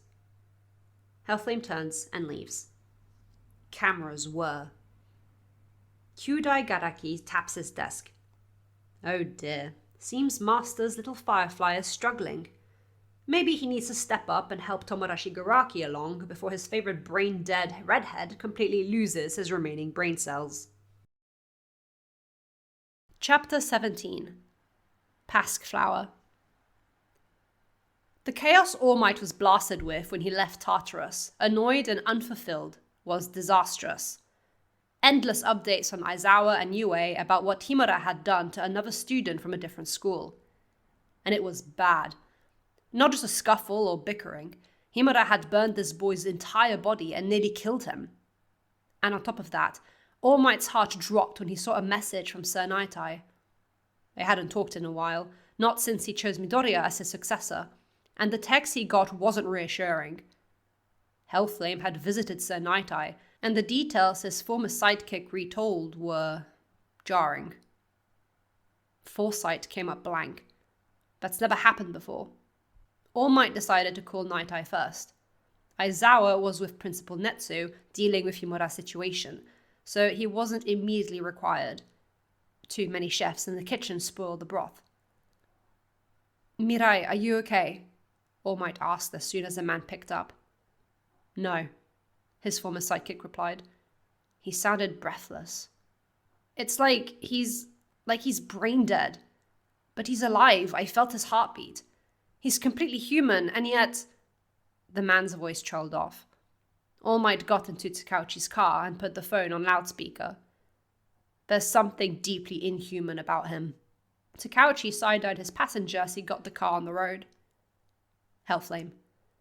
All Might would explain everything to Takauchi later. He'd known the man a long time, and while he'd never told him the details of his sentiments towards the flame hero, the detective knew it was a strained relationship. I have you on loudspeaker to Takauchi. I'm sorry I had to deal with him, Mirai. It seems he's becoming reckless. How he interacts with Eraserhead, him hitting young Himura in front of his teachers, and now going directly to Nightai like this. I spoke to All for One. He talked of Hellflame like he's something precious. A pearl, a rose, a funny little thing. Do you think they're connected? Takauchi asked. All Might and Nightai stayed quiet on their respective ends. All Might always felt something was off, the latter voiced. We believed him, but none of us understood why. But then, today... Nightai shuddered, clenching the hand Hellflame had pressed against his heart tightly into a fist. Blank. Nothing. I don't know. All Might sighed out. I thought I had killed All for One, yet he's alive. I don't know anything anymore. But one thing's for sure, we need to keep young Himura away from him. At that, Takauchi made a grimace. He'd been updated on what happened at the license exam. Yue will take him under their custody if needed, but he can't go back to Hellflame, no matter what. That's the one thing everybody agreed upon. And yet, Nightai felt like it was futile. What if his foresight had worked? What if the nothingness was the future? What if there is no future? Tomura dragged his hand over his face and stared up at the grimy ceiling of the abandoned warehouse. Overhaul killed Big Sis Magne, and, in a way, it was his fault for dismissing Overhaul the way he did. It wasn't twice his fault, even though the man was beating himself over it, and if anybody deserved the blame, it was 100% Overhaul. He'd be having a meeting with him soon, but he had no idea how to properly handle it. Ever since his master got imprisoned, the League has been scrounging and struggling. No recruits because Darby keeps killing them all, and now they've lost one of their stronger fighters. He sighed, and dug his phone Digiran had provided out of his jacket pocket. His fingers hovered over the number to the Hellflame agency. He could put on a voice and ask for Hellflame directly, say his ugly duckling needs to talk to him. It'd be easy. And yet he wasn't supposed to. He was supposed to figure this all out on his own, no longer coddled in Master's nest. Yet he still felt like a chick with an eggshell stuck to its butt. And anyway, Master had many friends he always called and got favors from. If Tomara is scrambling, he should be allowed to do the same. He tapped out the numbers for the Hellflame agency, but paused when he heard the scuffling of boots and a dark figure loom in front of him. Darby. Silent, but obedient. He reeked of fresh blood from killing that Shiketsu girl, though it was a few hours old now. It didn't particularly affect Tomara, but the staring did. "What is it?" he asked. Darby's blue eyes glowed unnaturally in the shadows. It was familiar. "Don't," Darby muttered. "You're not supposed to." Tomara scowled. Not supposed to what? Did Darby know about Hellflame? Call him. That man said not to. Guess so. Seems Master instructed him something. I can do whatever I want, he argued. Who was this guy anyway? Master had sent him to give the League more manpower, but besides that, he was indecipherable. He started typing the rest of the phone number, but his wrist was grabbed in a vice grip. Hey! Not fair, Darby snarled. His voice was young, with a childish edge like he was pouting behind the mask. Not fair. What are you on about? Tomara hissed as he tried to pull his arm out of Darby's hold. He could see blood caked and flaking underneath his clawed hands. Familiar. Let go of me. He didn't want to kill Darby, but he did raise his free hand to make it seem like he was attacking to make Darby back off. Instead, Tomara found himself slammed to the ground, his phone clattering across the floor. He blinked rapidly through the stinging pain of his head hitting the ground, blood-red eyes focusing on the man pinning him down. Darby had both his hands pinned against the ground with a strength Tomara couldn't fight back. It's not fair, Darby snarled again, glowing eyes narrowed. They were framed by messy black hair. You've had him all these years. You don't get to ask him for help. That man said to leave him alone. Tomara could feel Darby's fingers shaking against his wrists, the sharp claws nipping at his skin with barely restrained fury. Or rather, are you jealous? Tomara asked. Darby's eye twitched. He had surprisingly long lower lashes, Tomara noticed, being so up close. You are. You're jealous that I got to spend time with Hellflame. It's not fair. He's not yours. Darby's claws dug into Tomara's skin. It's all play pretend.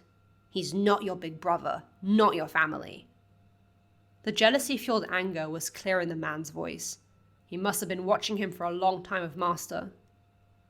Tomara knew the latter always kept an eye on him, and that had been a comforting presence for the longest time.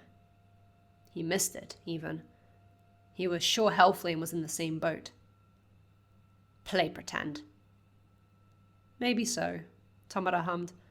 Hellflame had been the one to pick him up off the streets, his earliest memory, and bring him under Master's wing, gave him comfort and refuge. And Master had introduced Hellflame as his brother. So maybe it was all an act, obeying Master. Kurogiri too, his caretaker. They always looked out for him because those were their orders. And he's good at it. I've always felt cared for by Hellflame. And Kurogiri. Darby growled. A real growl. a low animalistic rumble in his lower throat. He really is jealous. You can play house all you want, but it'll always just be play pretend with dollies. His eyes narrowed. It's not real. Tamara swallowed thickly. Doesn't matter. He breathed out. It hurt. For some reason, those words really hurt. Even though they shouldn't. He'll destroy it all anyway. Whatever. I won't call him. Get off. Darby seemed satisfied and stood up, stepping away from his leader to let him sit up. What's your deal, anyway? Tamara glared at Darby for his hair. He got no answer, just that weird staring again. Are you some sort of freaky Hellflame fan? Goodness knows the man has his fair share of weirdos drooling after him. Don't insult me like that, Darby huffed. I'm not delusional like you. Don't insult me like that, Tamara retorted. Fine, don't tell me. He walked over to where his phone had clattered to and picked it up. As long as you do what's in the League's interest, you don't have to tell me. It'd be easier. He spoke a lot of Spinner. Tamara may have hated Stain, but he understood why his new friend looked up to him. Was all Tamara got as Darby left the warehouse, probably to go look for more recruits. He didn't seem to eat or sleep, that one. Tamara sighed and slumped back against the wall he was previously leaning against. He tapped back to his home screen and considered his options. He just needed to clear his head. Calm down and recalibrate before meeting Overhaul again. His eyes lingered on an app. The Running Free, the phone version. The choose-your-own-adventure game Hellflame had bought him. He hadn't finished it, mainly focused on that one route. Tamara slid down the wall and opened the app. Nothing better to clear his head than a video game. Shoto was brought back to UA, but he wasn't free. Under house arrest, he was told. Aizawa looked more upset over it than Shoto did. All he did was beeline straight to his room and lock the door, not giving any of his classmates a chance to talk to him. Shoto curled against the furthest wall from the door and stared into the darkness. Stop pretending to be something he's not. What is he? What isn't he? He knows what people think of him. He can see it on his phone right now. A monster, a villain, a killer. But journalists have gotten to the story of what he'd done, and if they didn't hate him before, they loathed him now. The comment sections are filled with speculation and questions. What is Hellflame doing? Why is UA backing Himura up? Are the Himura side of the family going to say anything? Is Himura going to be prosecuted? Is he going to get the death penalty even though he's still a child? Shoto can't think. He just stares at the blinding screen of his phone as headline after headline pops up. Himura? It's Momo knocking on his door, but he ignored her. He's not gonna want to see anyone right now. Bakugo grumbled out. Izuku by his side, looking concerned. Everybody else in Class 1A and 1B had passed the provisional license despite its abrupt end. Bakugo passed with flying colours, as expected, since he had experience from spearheading the Shoto rescue. I wanted to talk to you, nerd, about your freakish new power. But if it causes more trouble... Izuku stammered. We could still talk about it. Actually talk, not fight. Because normally Izuku and Bakugo can't discuss things normally.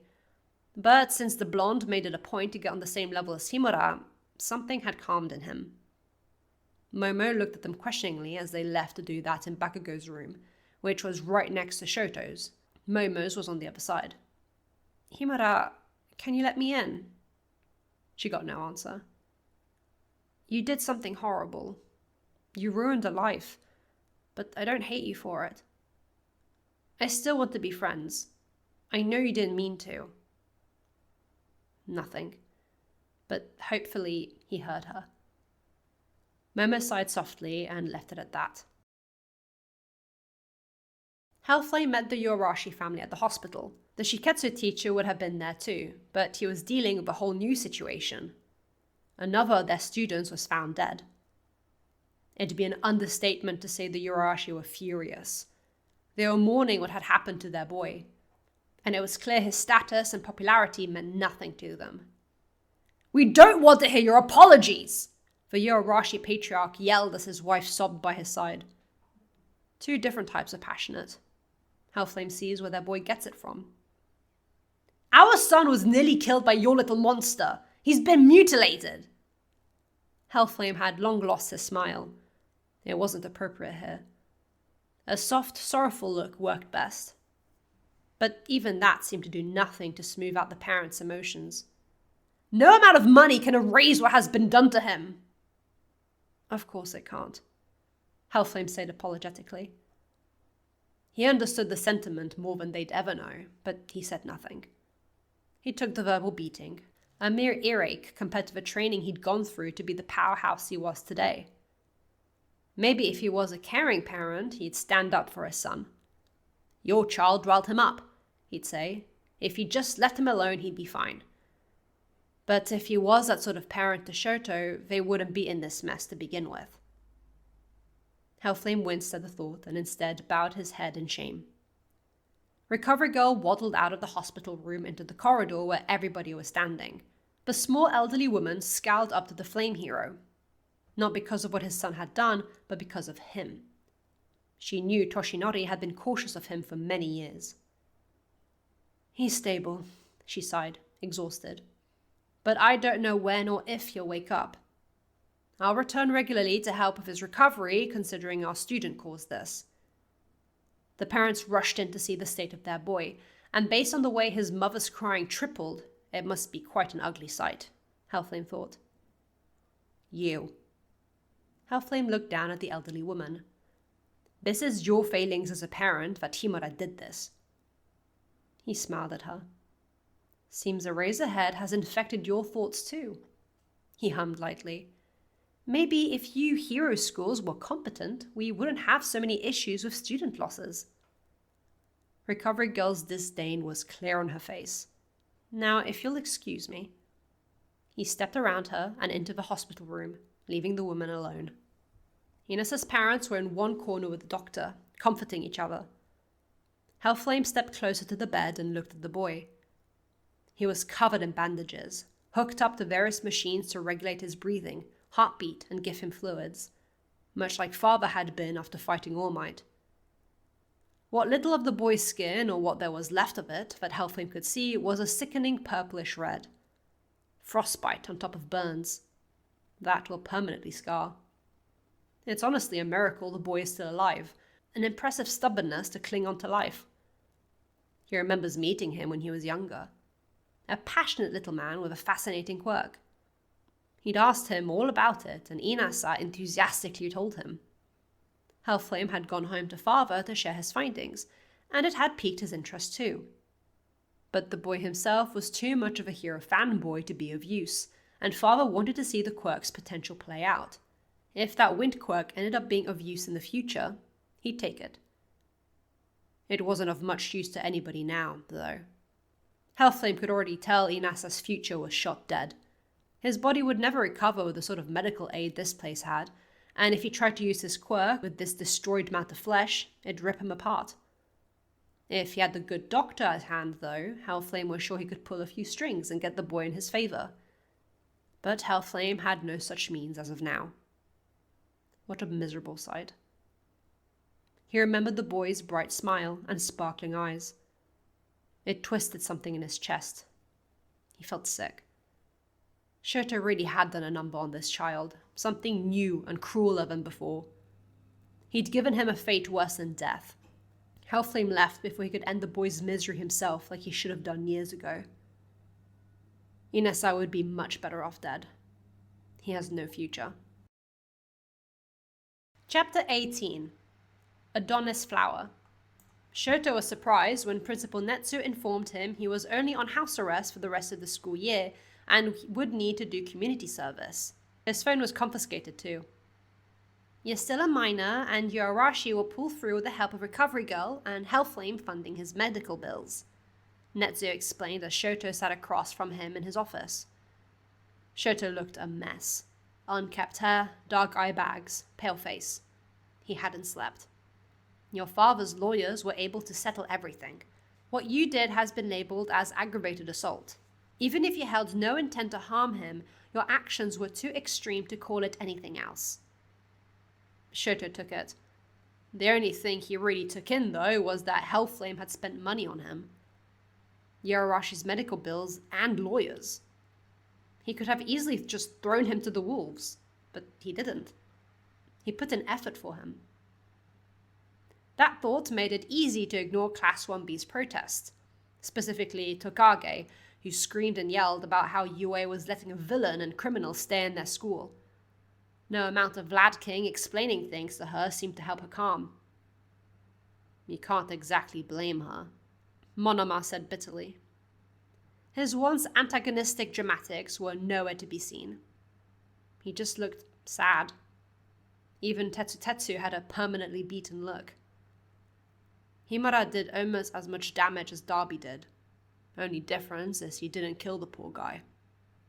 Majority of Class 1A were in agreements with 1B, save Bakugo, Momo, and Izuku. Even Tenya and Zero couldn't defend Shoto on this one. I can't, Tenya muttered. He wore only black these days. That much damage, reactionary or not, he's ruined that boy's life. If he was always able to do that much harm when angry enough, what could have happened to me? Zero asked, rolling his right shoulder as he did. That arm has never felt quite right since his fight with Shoto in the sports festival. We want to help him be better, but Himura constantly shows us he doesn't care for that. But you saw how he was after we saved him. Izuku tried to bring them back in. He's able to, but nobody else is giving him a chance. We know, Tenya said. And as class rep and Ingenium, I will continue to do what I can to guide him. But as a friend, I don't think that's possible. Momo and Bakugo stayed quiet. There was nothing to say. Being on house arrest meant that leaving the UA grounds was out of the question. UA's security system helped keep an eye on Shoto at all times, but he wouldn't be able to do the second round of hero work studies. Under Gran Torino's advice, Izuku ended up going to Sir Naitai's agency with Mirio Togata. Bakugo returned to the Best Jealous agency even though the Fiber Master was still recovering from his confrontation with All for One. The sidekicks were delighted to have more help, considering their boss was largely out of action for now. Momo went to the Majestic agency with Togage. It wasn't intentional, Momo reassured Shoto on the steps of the dormitories before she left. We're both recommendation students, I think that's why. I don't care, Shoto replied. You're the weird one for even talking to me, not her. He looked a bit better. As better as Shoto Himura could look, which wasn't much. Then I'm weird. I'm fine with that. Momo smiled at him. Are you going to be alright on your own? I'm used to being on my own, Shoto shrugged. I'm doing community service for a cover girl this week, and lunch rush next week, so I guess. Momo was satisfied with that. Things were peaceful for Shoto during those 2 weeks. Everybody else was kept busy with work studies. He was vaguely aware of what the others had going on, but he'd returned to his quiet, ghosting ways when he wasn't doing his required hours. Recovery Girl mainly had him helping with restocking and carrying things she couldn't, like completed orders from the support course, and Shoto did it all without complaining. With his phone confiscated, he wasn't able to doom scroll online and see what people were saying about him, which he also didn't complain about. How could he? He'd almost killed someone, and UA was still tolerating his existence.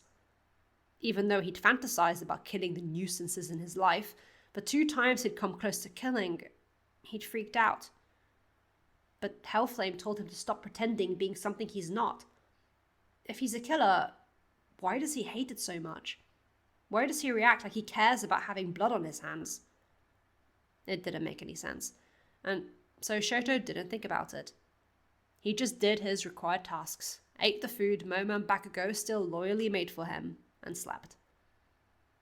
Towards the end of the second week of hero studies, All Might came to check up on him instead of Aizawa. Aizawa was called for a team-up on the field, the blonde explained when Shoto gave him a frowning look. They were standing in the school kitchen that Lunch Rush did all his work in. Shoto was currently cleaning it thoroughly. I'm sorry if it feels you're being treated like a janitor. Better than prison, I guess. Shoto mopped the floor. Hellflame was always the one doing the chores at the house. This is my first time cleaning. Actually, All Might couldn't picture Hellflame doing any sort of chore. I would have thought he'd have staff or something. It's always just been the two of us. Shoto wrung the excess water from the mop in the bucket. Two monsters in a cage too small. You're not a monster, All Might argued, which got him an unconvinced look from the boy. You're not. I know monsters, and Himura, you're just a very troubled kid. Tell that to the Yorashi, Shoto huffed as he went back to his task. Or Class 1B. Or the world, actually, he grumbled under his breath. All Might watched for a moment. Do you want to be a monster? He asked. Shoto froze mid-movement. I don't know, the boy admitted quietly. I don't know anymore. Maybe I never did. He picked up the bucket and emptied out the dirty water in the industrial kitchen sink before he started working on cleaning that too. Things were simple before, and now it's all complicated. Maybe I can help, All Might offered as he leaned against the kitchen counter, watching his former rival's son work. Shoto snorted out a disbelieving, humorless laugh. You, he scoffed and turned to glare at the former symbol of peace. You lied to the entire world. You're not this unstoppable, larger-than-life force that you promoted yourself as. You're just a man, just some guy. Shoto motioned with his hand up and down at skeletal and old All Might. You're just like it. I'm not like Hellflame, All Might argued with a gentle tone. You are, Shoto returned to his task. You both help people while lying and... He stopped. Pretending to be something you're not. On top of everything, Hellflame was a hypocrite, telling Shoto one thing while doing the opposite. I don't want your help. All Might said nothing. He wasn't upset by Shoto's words, and maybe he could even see the logic in them. He's just glad Shoto can talk about it more openly. Bakugo and Momo have done him good. You don't want to be a pro-hero, All Might stated. Shoto grunted. You don't want to be a monster. That made the boy hesitate before he shrugged. Is there something you do want to be? All Might's question made Shoto sigh into the sink. Soap suds covered his hands. I want to be left alone. Loud and clear, All Might pushed off the kitchen counter to return to the teacher's room. At least Shoto could say things without swearing and insulting everyone. A small but noticed improvement. As he got to his seat, All Might's obnoxious ringtone went off, which got him side-eyes from Midnight and Present Mike. He smiled apologetically and saw the call was from Izuku. Young Midoriya! All Might started to greet, but he interrupted himself when he heard wailing in the background. It came from Izuku's end. All Might, it's... the boy stammered. He was trying and failing to keep his voice steady, a sob stuck in his throat. Who is crying? All Might asked. Izuku sniffed on the other end and swallowed. It's Mirio, he replied weakly. Sir Night-Eye was killed. There was nothing left of his sidekick. A hand, his glasses, lumps of flesh. A fused overhaul had completely torn him to shreds with a single touch. Deku had been carrying an injured Lemillion and Eri. Away when it happened. He hesitated. Izuku whispered with a tight voice as he stared at the remains of Sir Night-Eye. I was trying to put distance between us and Overhaul, and he... The words died in his mouth. We were able to win thanks to Eri, but now that everything's settled... It doesn't feel like a victory, All Might muttered out. A shaky hand found its way to Izuku's shoulder before he wrapped his arm around the boy and brought him into a side hug. You did what you were supposed to. You prioritized the rescue. It's not your fault. It was hard for Izuku to accept that, especially when they checked on Mirio. Quirkless, sedated Mirio, who stared blankly at the ceiling while lying flat on his back. Tears swam in his eyes, and they continuously dripped. He wasn't smiling. Where's Eri? Is all he was able to croak out. She's asleep with a fever, Izuku replied, tired. And the others? Physically fine, recovering. But nobody was mentally fine. Kirishima, Uraraka, and Tsuyu had seen Sir Night Eye's remains. Mr. Aizawa was having a hard time reassuring and encouraging them. Even though there was nothing they could have done, to see someone reduced to nothing like that was horrifying. The helplessness ate them up. They understood how Ida felt. He hesitated, Mirio whimpered, fresh tears running down his face. Izuku watched him with half-lidded, pained eyes, tearless. Why did he hesitate? All Might had no answer for the young man. He didn't know.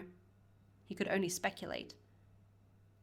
Had he been more affected by his foresight coming up blank when used on Hellflame than All Might had thought? Had he been afraid of using his quirk again? No, he used it to find Eri. All Might wished he knew what Mirai's final thoughts were. He wished they'd made up properly. There was so much he wanted to say to his former sidekick, his most loyal friend, but he couldn't. All that's left of him is some lumps of flesh and a hand.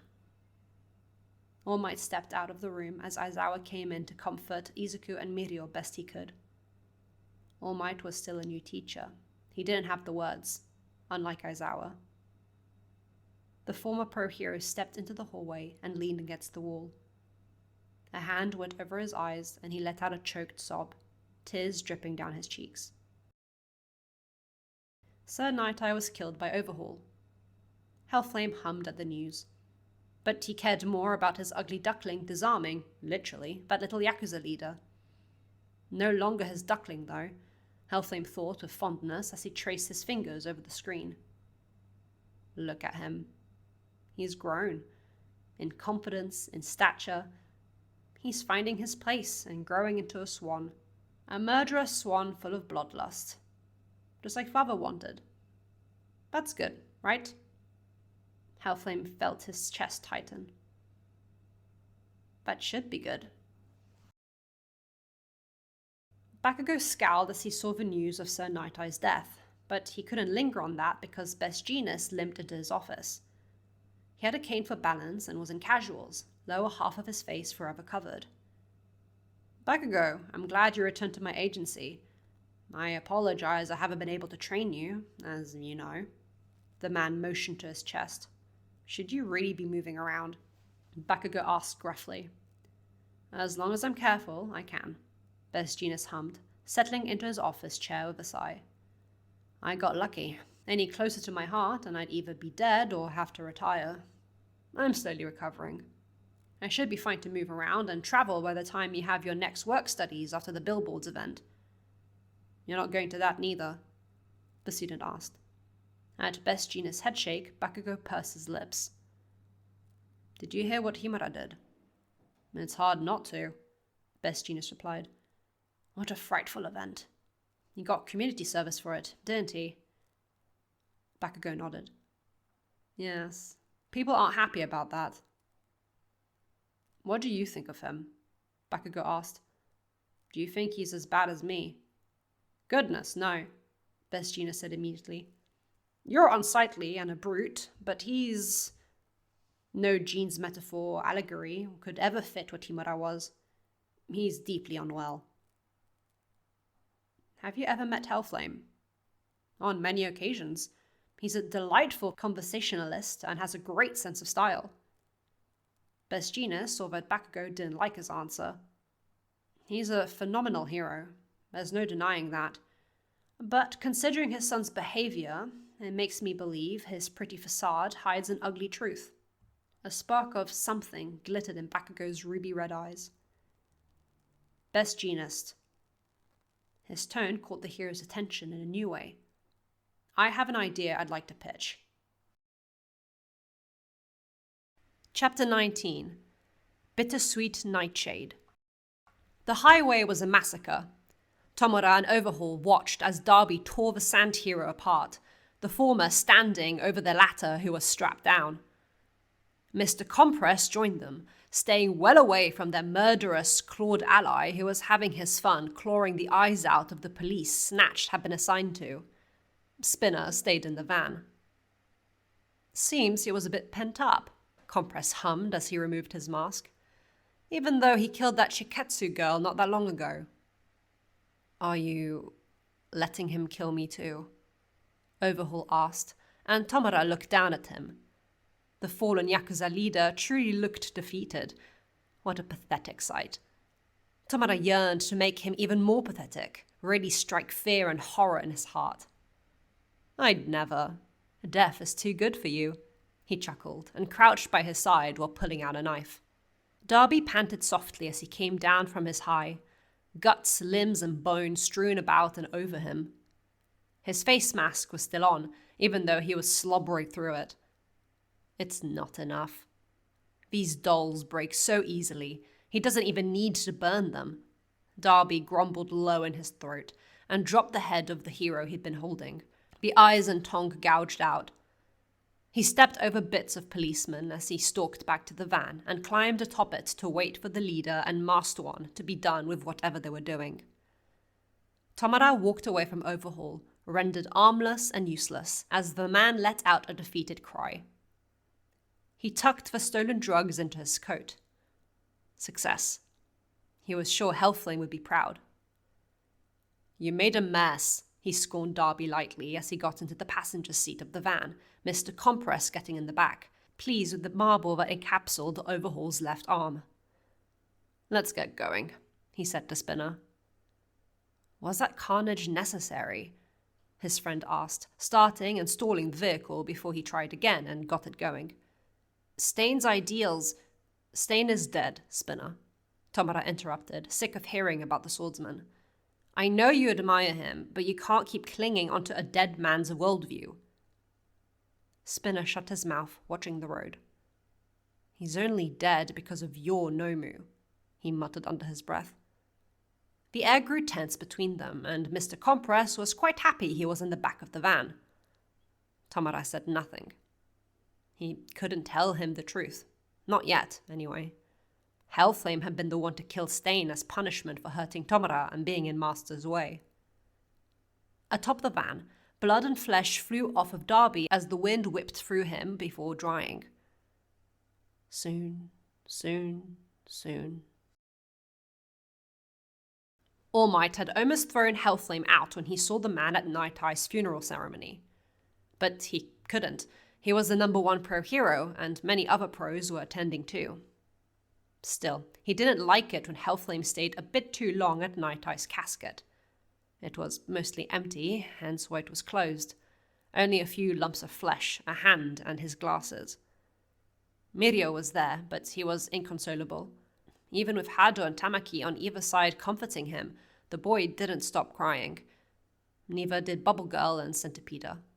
Midoriya had wanted to be there, but Aizawa, knowing Hellflame would most likely turn up, suggested it wasn't the best idea. This was seconded by the other Class 1A students that had taken part in the raid. Only 2 people knew that Hellflame had spoken to Night Eye shortly before his death, All Might and Tsukauchi, who were sitting together. The latter kept glancing at the flame hero. Should he really be here? He asked softly. He's allowed to be, All Might replied, even though he felt it disrespected his former sidekick. After the ceremony and cremation, during the post-funeral reception, Hellflame was doing a wonderful job of comforting not only Centipede and Bubble Girl, but Mirio too. The blonde had dark shadows under his eyes and hadn't smiled once since the raid. He always found importance in smiles. Hellflame spoke like he knew the deceased personally, a hand on Mirio's shoulder before moving it under the boy's chin, gently encouraging him to look at him. Even quirkless, you're strong, Lemillion. Your dedication and hard work will persevere. Don't lose hope. Make Sir Night-Eye proud. Mirio sniffed, and while he couldn't quite in this moment, he nodded with a sob. All Might felt sick. Hellflame even gave Centipede and Bubble Girl money as a monetary offering to help the agency. Night-Eyes that they'd inherited. Only after the redhead had finished his fake empathetic spiel did All Might approach him. "Can I have a word, Hellflame?" He asked, but it wasn't a suggestion. Hellflame peered up at him with half-lidded eyes. "Are you going to pin me against a wall again?" The man replied flatly, before looking All Might up and down. "Although, I guess you're not able to do that anymore." The former symbol of peace scowled, and it made Hellflame sigh. "Oh, all right." They walked out of the room. The reception was held in a funeral hall, which had a second floor nobody else was on. Taking into consideration that Hellflame smoked based on their meeting over 5 years ago, All Might brought him onto the balcony. They were concealed by the darkness the evening sky offered them, but when he looked at Hellflame, his eyes glowed with an unnatural hue. "What do you want?" The man sounded bored. "It's your fault Mirai died." The accusation dropped like a rock. The two men stared at each other. "Last time I checked, I wasn't even at the raid," Hellflame hummed with his hands behind his back. "Don't tell me you're going senile, old man." "Drop the act. There's no point to it anymore. You've shown your true colors enough to erase ahead." All Might said impatiently. Hellflame's tongue click and eye roll only got on his nerves more. "Shown my true colors," Hellflame scoffed. He leant the small of his back against the balcony railing and tilted his head back to look up at the dark sky. All Might couldn't tell if it was another performance with the way he pushed his chest out, or if it was just his body moving. "What the hell do you know about my true colors?" "Enough to know that you're no hero." That caught Hellflame's attention, the man's eyes flicking to All Might. "Young Himara and I have been speaking. He thinks we're the same." Hellflame snorted in response. "Hiding this form to the public all these years may very well make me a liar, but I did it to be the symbol they needed. You're currently lying to them, and I don't believe your intentions are pure." "Let's say all that is true. Then what?" Hellflame hummed, looking at the man with half-lidded eyes. "What could you possibly do about it now? Like I said before, you had your chance years ago when you were, well, in your prime isn't quite right, but more in your prime than you currently are. Now you're just a..." Hellflame looked him up and down before tilting his head with a smile. "Man." All Might stared at him. What could he do? Nothing, really, and that's infuriating. "You have claws." That seemed to surprise Hellflame. He never took off his gloves in public, so there was no way of the blonde to know that. Young Himura talked about it with his class, and when you consider his scars, no animal around these parts can make an injury like that. "Oh, yeah, that was me." It was said so flippantly. All Might scowled, while Hellflame just looked at him blankly. "I thought it was pretty obvious, but then again, you don't notice things, do you?" "Why? Why would you do such a thing to your own child?" All Might's question lingered in the air as Hellflame's eyes stared into his soul. Blue Eyes considered him for a moment, then Hellflame smirked. Dread filled All Might before he knew what Hellflame was going to do. "Oh my. All Might, is this you being curious about me?" he purred. All Might scowled. Entirely too late, though. The blonde opened his mouth to argue, but in a movement faster than he could follow, Hellflame had grabbed his tie. He was suddenly too close. Instinctively, All Might backed away, but Hellflame held on tight to his tie and stayed close. The stalling in movement made All Might trip, and he landed on the ground, back pressed against the outer wall of the building. Hellflame was atop of him, unsmiling face too close. Below them, the funeral reception was still going on. Staff were walking about inside. "What are you doing?" All Might asked lowly, pressing himself further on the wall. Hellflame's hands were on either side of his hips, framing his scrawny body. "Can't you tell?" Hellflame got impossibly close. "You're blind, All Might," he breathed onto his lips. All Might's breath hitched as Hellflame's lips pressed against his and closed his eyes. Hellflame was kissing him. Why was he doing that? Why did Hellflame do anything? To redirect? To confuse? Better yet, why wasn't he pushing him away? All Might wasn't kissing Hellflame back, but he also wasn't fighting it. It's not like he hadn't been kissed before, but never like this. Whatever this was.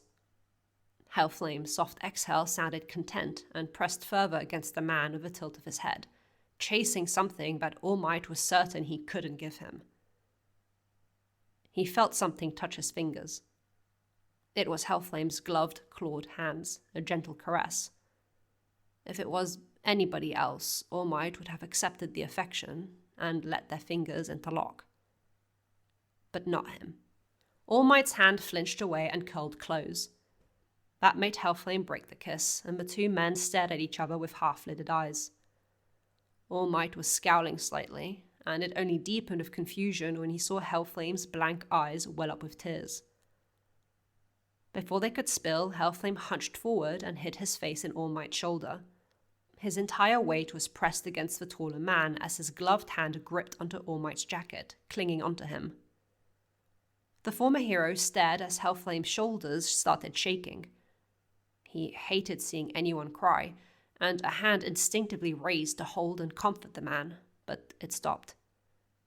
Was this a tactic to make him feel sorry for Hellflame? Had this been a love confession? A distraction from the previous topic? He couldn't take anything Hellflame did at face value. He didn't understand him at all. Hellflame's shaking subsided, and he stilled, pressing against the former symbol of peace. He took in his scent, cedarwood and jasmine, comforting. This was the closest he'd been to anyone since father was taken away, and Hellflame didn't want to separate himself from the other yet. He sniffed, repressing a sob. "Do you hate me?" he asked with a tight, rough voice, unlike his usual suave purr. It took a moment for All Might to reply. "I don't know." Hellflame snorted at that. "Is there anything you do know?" He mocked softly, but it lacked its intended meanness, sounding rather sad and pathetic instead. Hellflame's sensitive ears picked up footsteps ascending the stairs. He sighed and looked back up to All Might. The corner of his eyes were red. Whatever. All Might jumped when the man's tongue licked his lips. "Bye." Hellflame got off of him and stepped back into the building, greeting someone as he did. It was Gran Torino, who stuck his head out onto the balcony and looked at All Might, who was still sitting on the floor, back pressed against the wall. He'd been looking for him after he saw him leave with Hellflame and shot his student a concerned look, but the blonde just cleared his throat and wiped his mouth with his sleeve. When they headed back downstairs, Hellflame was nowhere to be seen. Chapter 20. Meadowseet. The gruesome death of the Sand Hero Snatch and the police officers he'd been escorting to Tartarus shook Japan. Darby's destruction and cruelty frightened the civilians.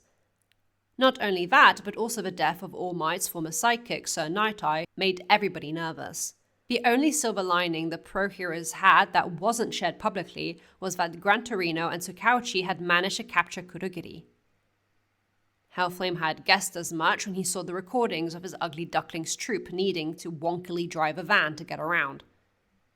At the Majestic Agency, Momo and Tokage had watched the blurred and chopped up news clips too with the magic hero Majestic, whom they were doing their work studies with. I know you most likely don't want to, but us pro-heroes were given the full uncensored version of the new clip, and considering you were attacked by Darby at your summer camp, Majestic started. He wanted the girls working with him to be aware and prepared in case they came face to face with the villain a second time. He chased you, didn't he? Tokage asked Momo. When Shoto wasn't around, she was nice. She reminded Momo of a more refined Bakugo, confident and intelligent, but without the aggressiveness and more chatty. You and Awase. Right. Momo and Awase had survived only because Darby had been called away from them. Thanks to a combination of her planning and Awase's quirk, they'd managed to place a tracker on Darby. I want to see the full scene. 3 of our friends were killed by him, and also that girl from Shiketsu. Momo made a point of keeping Shoto's kidnapping out of the conversation, as it was a sensitive point for Tokage. Majestic nodded and showed the scene. It was horrific. Darby launched himself from the back of the open van onto the hood of the police car before Eva snatched all the police had time to react. Even the rest of the League of Villains looked surprised by their ally. Their body language showed startlement. Everything after that was just bloody carnage. While Shigaraki's actions were cruel, they were purposeful, they had a point. But Darby, he could have killed Snatch and the officers quickly of how fast and strong he is, but instead he dragged their bodies around, tormented them, tore off their limbs piece by piece, dug his claws into their eyes and split open their faces. For no reason. Just for the fun of it. Momo was pale but silent. Beside her, Tokage was shaking with furious tears. That monster had done that to her 3 classmates, her friends. She hated him for it, and Shoto for bringing that into their lives. I'll never forgive him, she declared to Momo when they were let go for the day. Whatever you see in Himura, I don't care. Momo stayed silent, not knowing what to say to the fellow girl. You won't change my mind. He's vile, and I don't understand why you and Bakugo tolerate him. Momo and Tokage had spoken about it. Or rather, Momo had shared her experiences with Shoto, how they became friends, him staying the night at her house, what he shared about Hellflame. But no matter what, Tokage stayed firm in her stance. I don't care what he's been through, it's no excuse. And she wasn't alone in that thought. Majority of Class 1B were on her side. Kaminari was of the same mind ever since the sports festival and Shoto's fight against Sero. Kirishima had followed suit. They didn't like him, and honestly wanted nothing to do with him, but they tolerated his existence as long as he stayed quiet, since the rest of the Class 1A, while they didn't like Shoto, were empathetic to his struggles. Which, in Kaminari's words, is more than he deserves. They were protective of their friends. Shoto was fine with that. He continued with his ghostly ways, going to class, disappearing, and returning to do his community service. The teachers were firm but respectful of him, and he did his duties as ordered, never more than requested, but also not falling short. Plus, he even enjoyed it. Having a purpose, a clear, defined task to fulfill, was calming. He could just turn his brain off and work. Because of that, he started taking up more and more chores in the dormitories and got really good at them. All except for cooking. Bakugo saw how he held a knife and banned him instantly. Even with all that, however, Shoto didn't participate in any activities with his classmates, be it checking on the Shirahasakai raid lot or asking about their upperclassmen's well-being, or contributing to the school festival. He couldn't care less. The class was struggling to choose something everybody enjoyed to do, and that would be fun for others, something to uplift spirits. From the sounds of it, Midoriya was really set on making a little girl happy, but nothing that was suggested really hit the mark. Shoto didn't care. Until he was made to care by Momo on the day of the school festival. After much brainstorming, combining, and refining, Jiro ultimately suggested they do a hard rock cafe type event, That way, they could combine a few different ideas everybody wanted to do and have a rotation of performances for everyone at the cafe. Mina could do a dance with a handful of the others. Jiro could play some music with Bakugo and Tokoyami, who already knew how to play instruments, and everybody else could host and serve guests. The food and drink served would be nothing to rival Lunch Rush, but they decided to focus on sweets and hot drinks, made and provided by Sato and Momo. During the building of the cafe, Shoto helped with moving heavy-duty materials, only because Bakugo dragged him by the back of his shirt to do so, and helped Momo with organizing the teas and coffees, but otherwise kept to himself. In his mind, he was on house arrest, so he wouldn't be joining. But on the day of the school festival, "Shoto, I have a role for you," Momo declared proudly, and Shoto scowled as she dangled Mineta in front of him, holding the short boy like an unruly puppy. "This one's been most mischievous, and I don't want him being a pervert to customers." "Keep him in check, would you?" "Ugh," Shoto complained, but extended his hands to take Mineta. "I'll behave! I'll be so good! I won't do anything, I swear!" Mineta exclaimed, flailing in Momo's hands. She held him easily. "Sorry, Mineta, but with Midoriya working so hard to make Eri happy, I won't have you messing it up," Momo huffed, passing Mineta to Shoto. In the latter's hands, Mineta went limp, the two boys staring at each other. This was going to work out perfectly, Momo thought, proud of herself. "Why is Midoriya trying so hard for some kid anyway?" Shoto asked, looking at Momo. "Do you remember that raid he was a part of a bit ago?" Momo was patient and let Shoto think before he shrugged. He vaguely did. "Well, she was rescued from there. Apparently, Overhaul, the Yakuza leader, was doing human experimentations on her to make a quirk-nullifying drug. She's been completely unable to smile, and I think Midoriya just wants to give her a little joy." "Why?" Shoto scowled. Momo smiled at him. "Because it's a nice thing to do, and Midoriya is nice." Shoto rolled his eyes at that, but all it did was make Momo giggle as she left to help with the final setups before they opened shop. Mineta stared at Shoto as the boy holding him watched their pretty Vice class rep go. "Ah, I see. A fellow Momo appreciator," Mineta hummed, rubbing his chin. "Don't compare me to you, shrimp."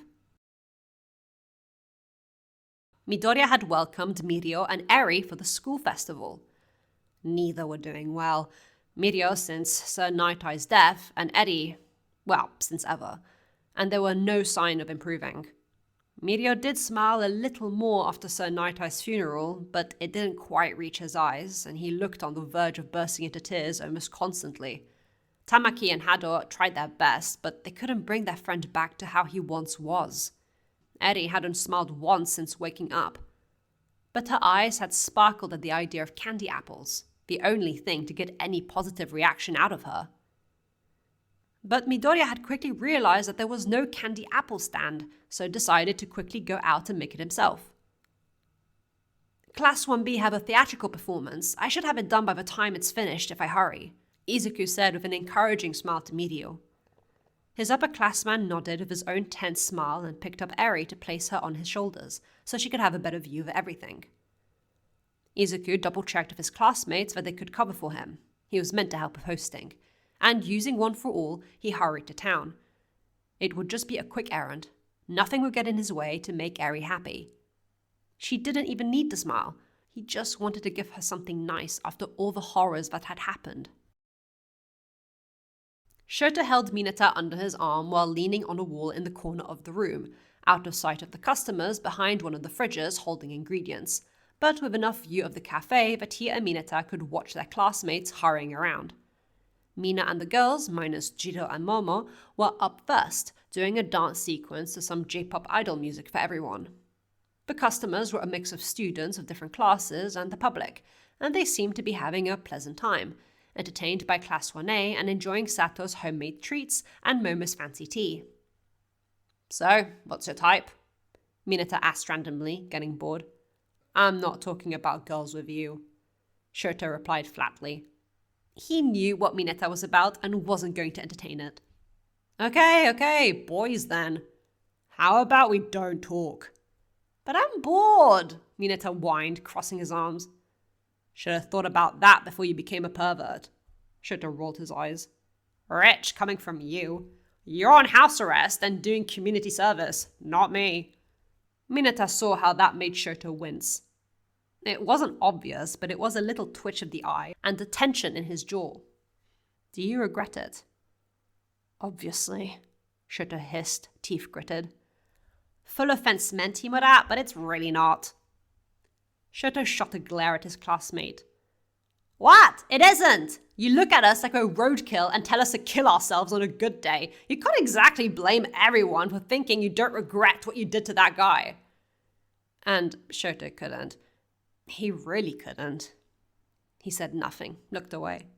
I didn't mean to do it, Shoto muttered, a look of shame in his eyes.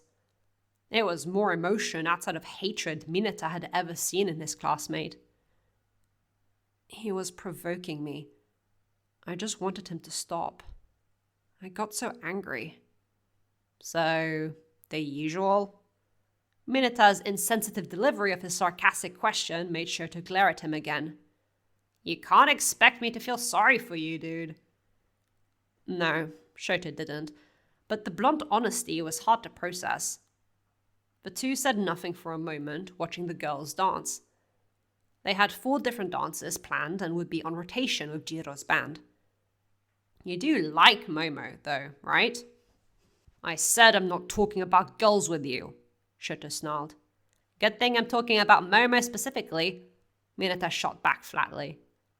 Shoto sighed heavily. She's nice to me and has given me no reason to hate her. How's that? Not what I asked, but good enough. That confused Shoto because what else was Mineta asking? You know, I'd be more jealous of you for hogging all of Momo's attention if I didn't know she was doing it out of pity. It's not out of pity. Before, Shoto would have slammed Mineta against the wall for insulting him. But after the rescue and everything, she's just kind. Mineta looked up at Shoto, eyebrows raised at the softness in the boy's voice. Yeah, she is, Mineta agreed, and the 2 boys looked at Momo as she passed by, wearing an apron over her school uniform. She had her jacket off and her sleeves were rolled up. Momo was the head waitress of the class, running around as she shared her various fancy teas, giving everybody a wonderful experience through her enthusiasm and cheerful disposition. Now imagine her in a maid outfit. Shoto did smack his forehead for that, the boy yelping. You're not going to go far as a pro hero if you perv like that, Shoto said flatly. Why do you care? You don't even want to be a pro hero. No, but you do. Shoto's snapback made Mineta grumble. Why did you even want to become a pro hero? Just to harass women? The boy under his arm said nothing for a moment. Shoto's question was said with snark, but it was still a question.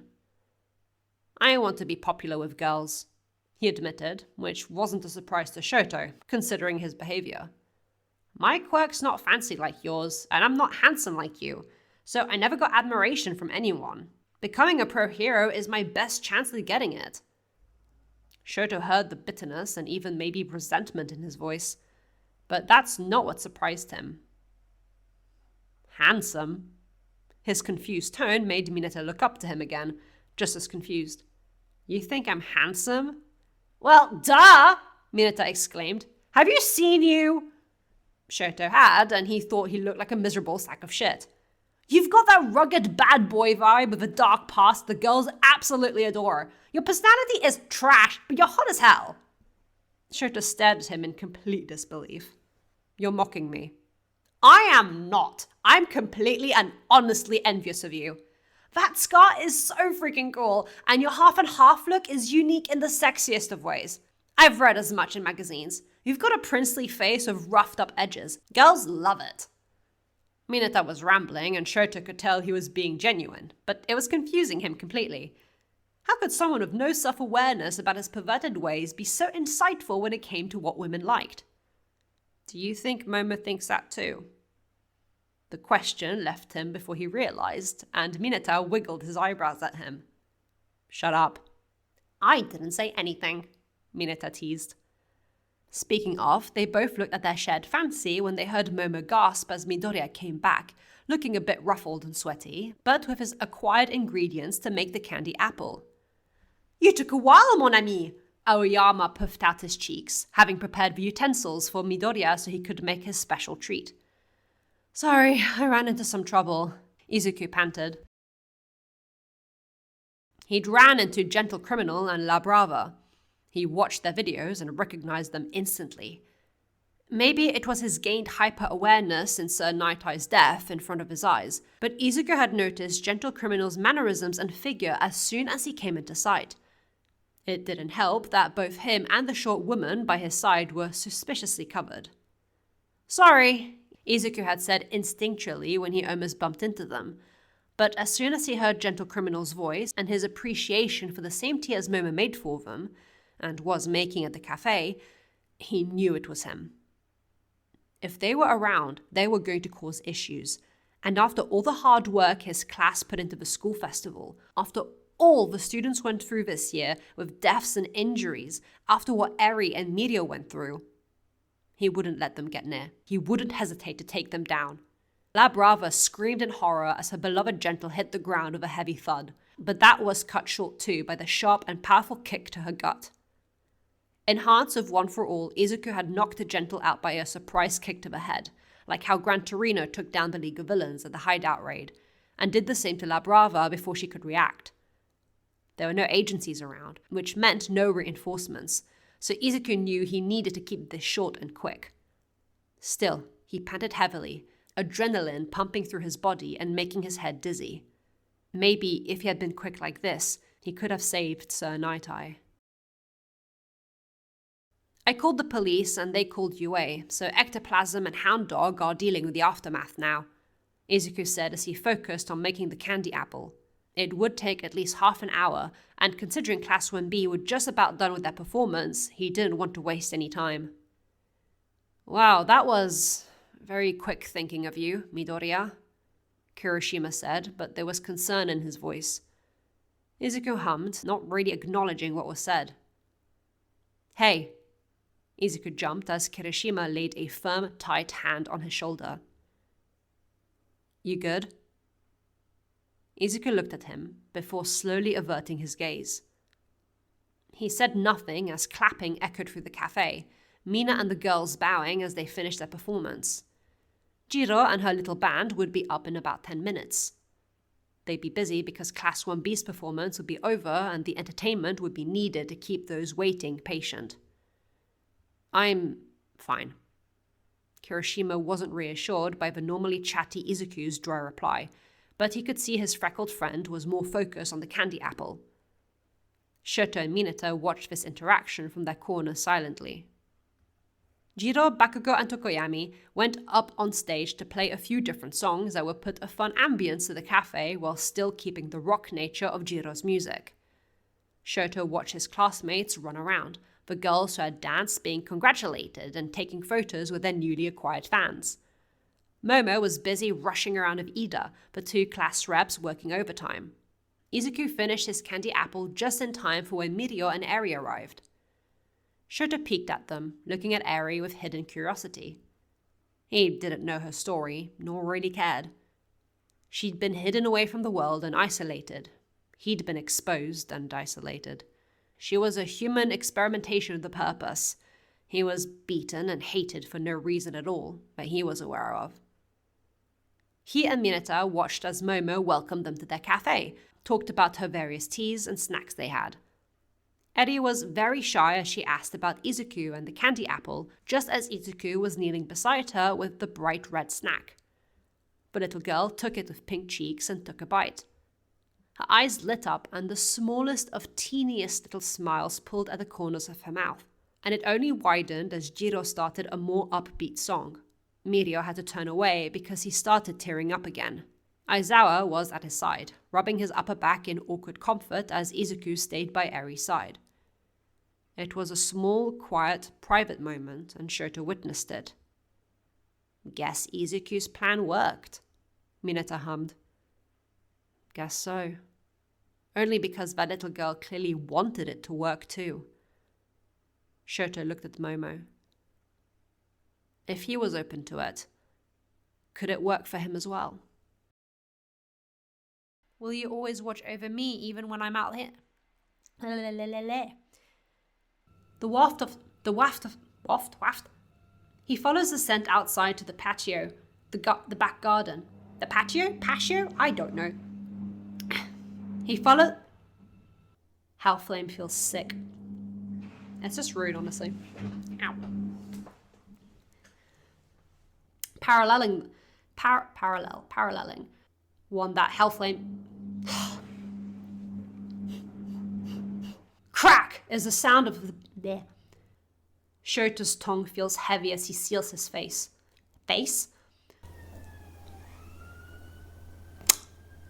The ambulance coming to save Shoto. Imagine. Came to his rescue though. My god, the bloody pump. There is not that much water in the atmosphere, be so for real. Sorry. Mitsuki ruffled. Hellflame. All of us are, as ever. Really, Eraserhead, I thought. We'll work on your vocabulary. Dobby's eyes, Dobby, when he wasn't doing his required excuse me, that's really gross. Dobby ponted the eyes and tongue get tongue off of him and stepped off of I wish I could write better. Hellflame got off of him and stepped back into his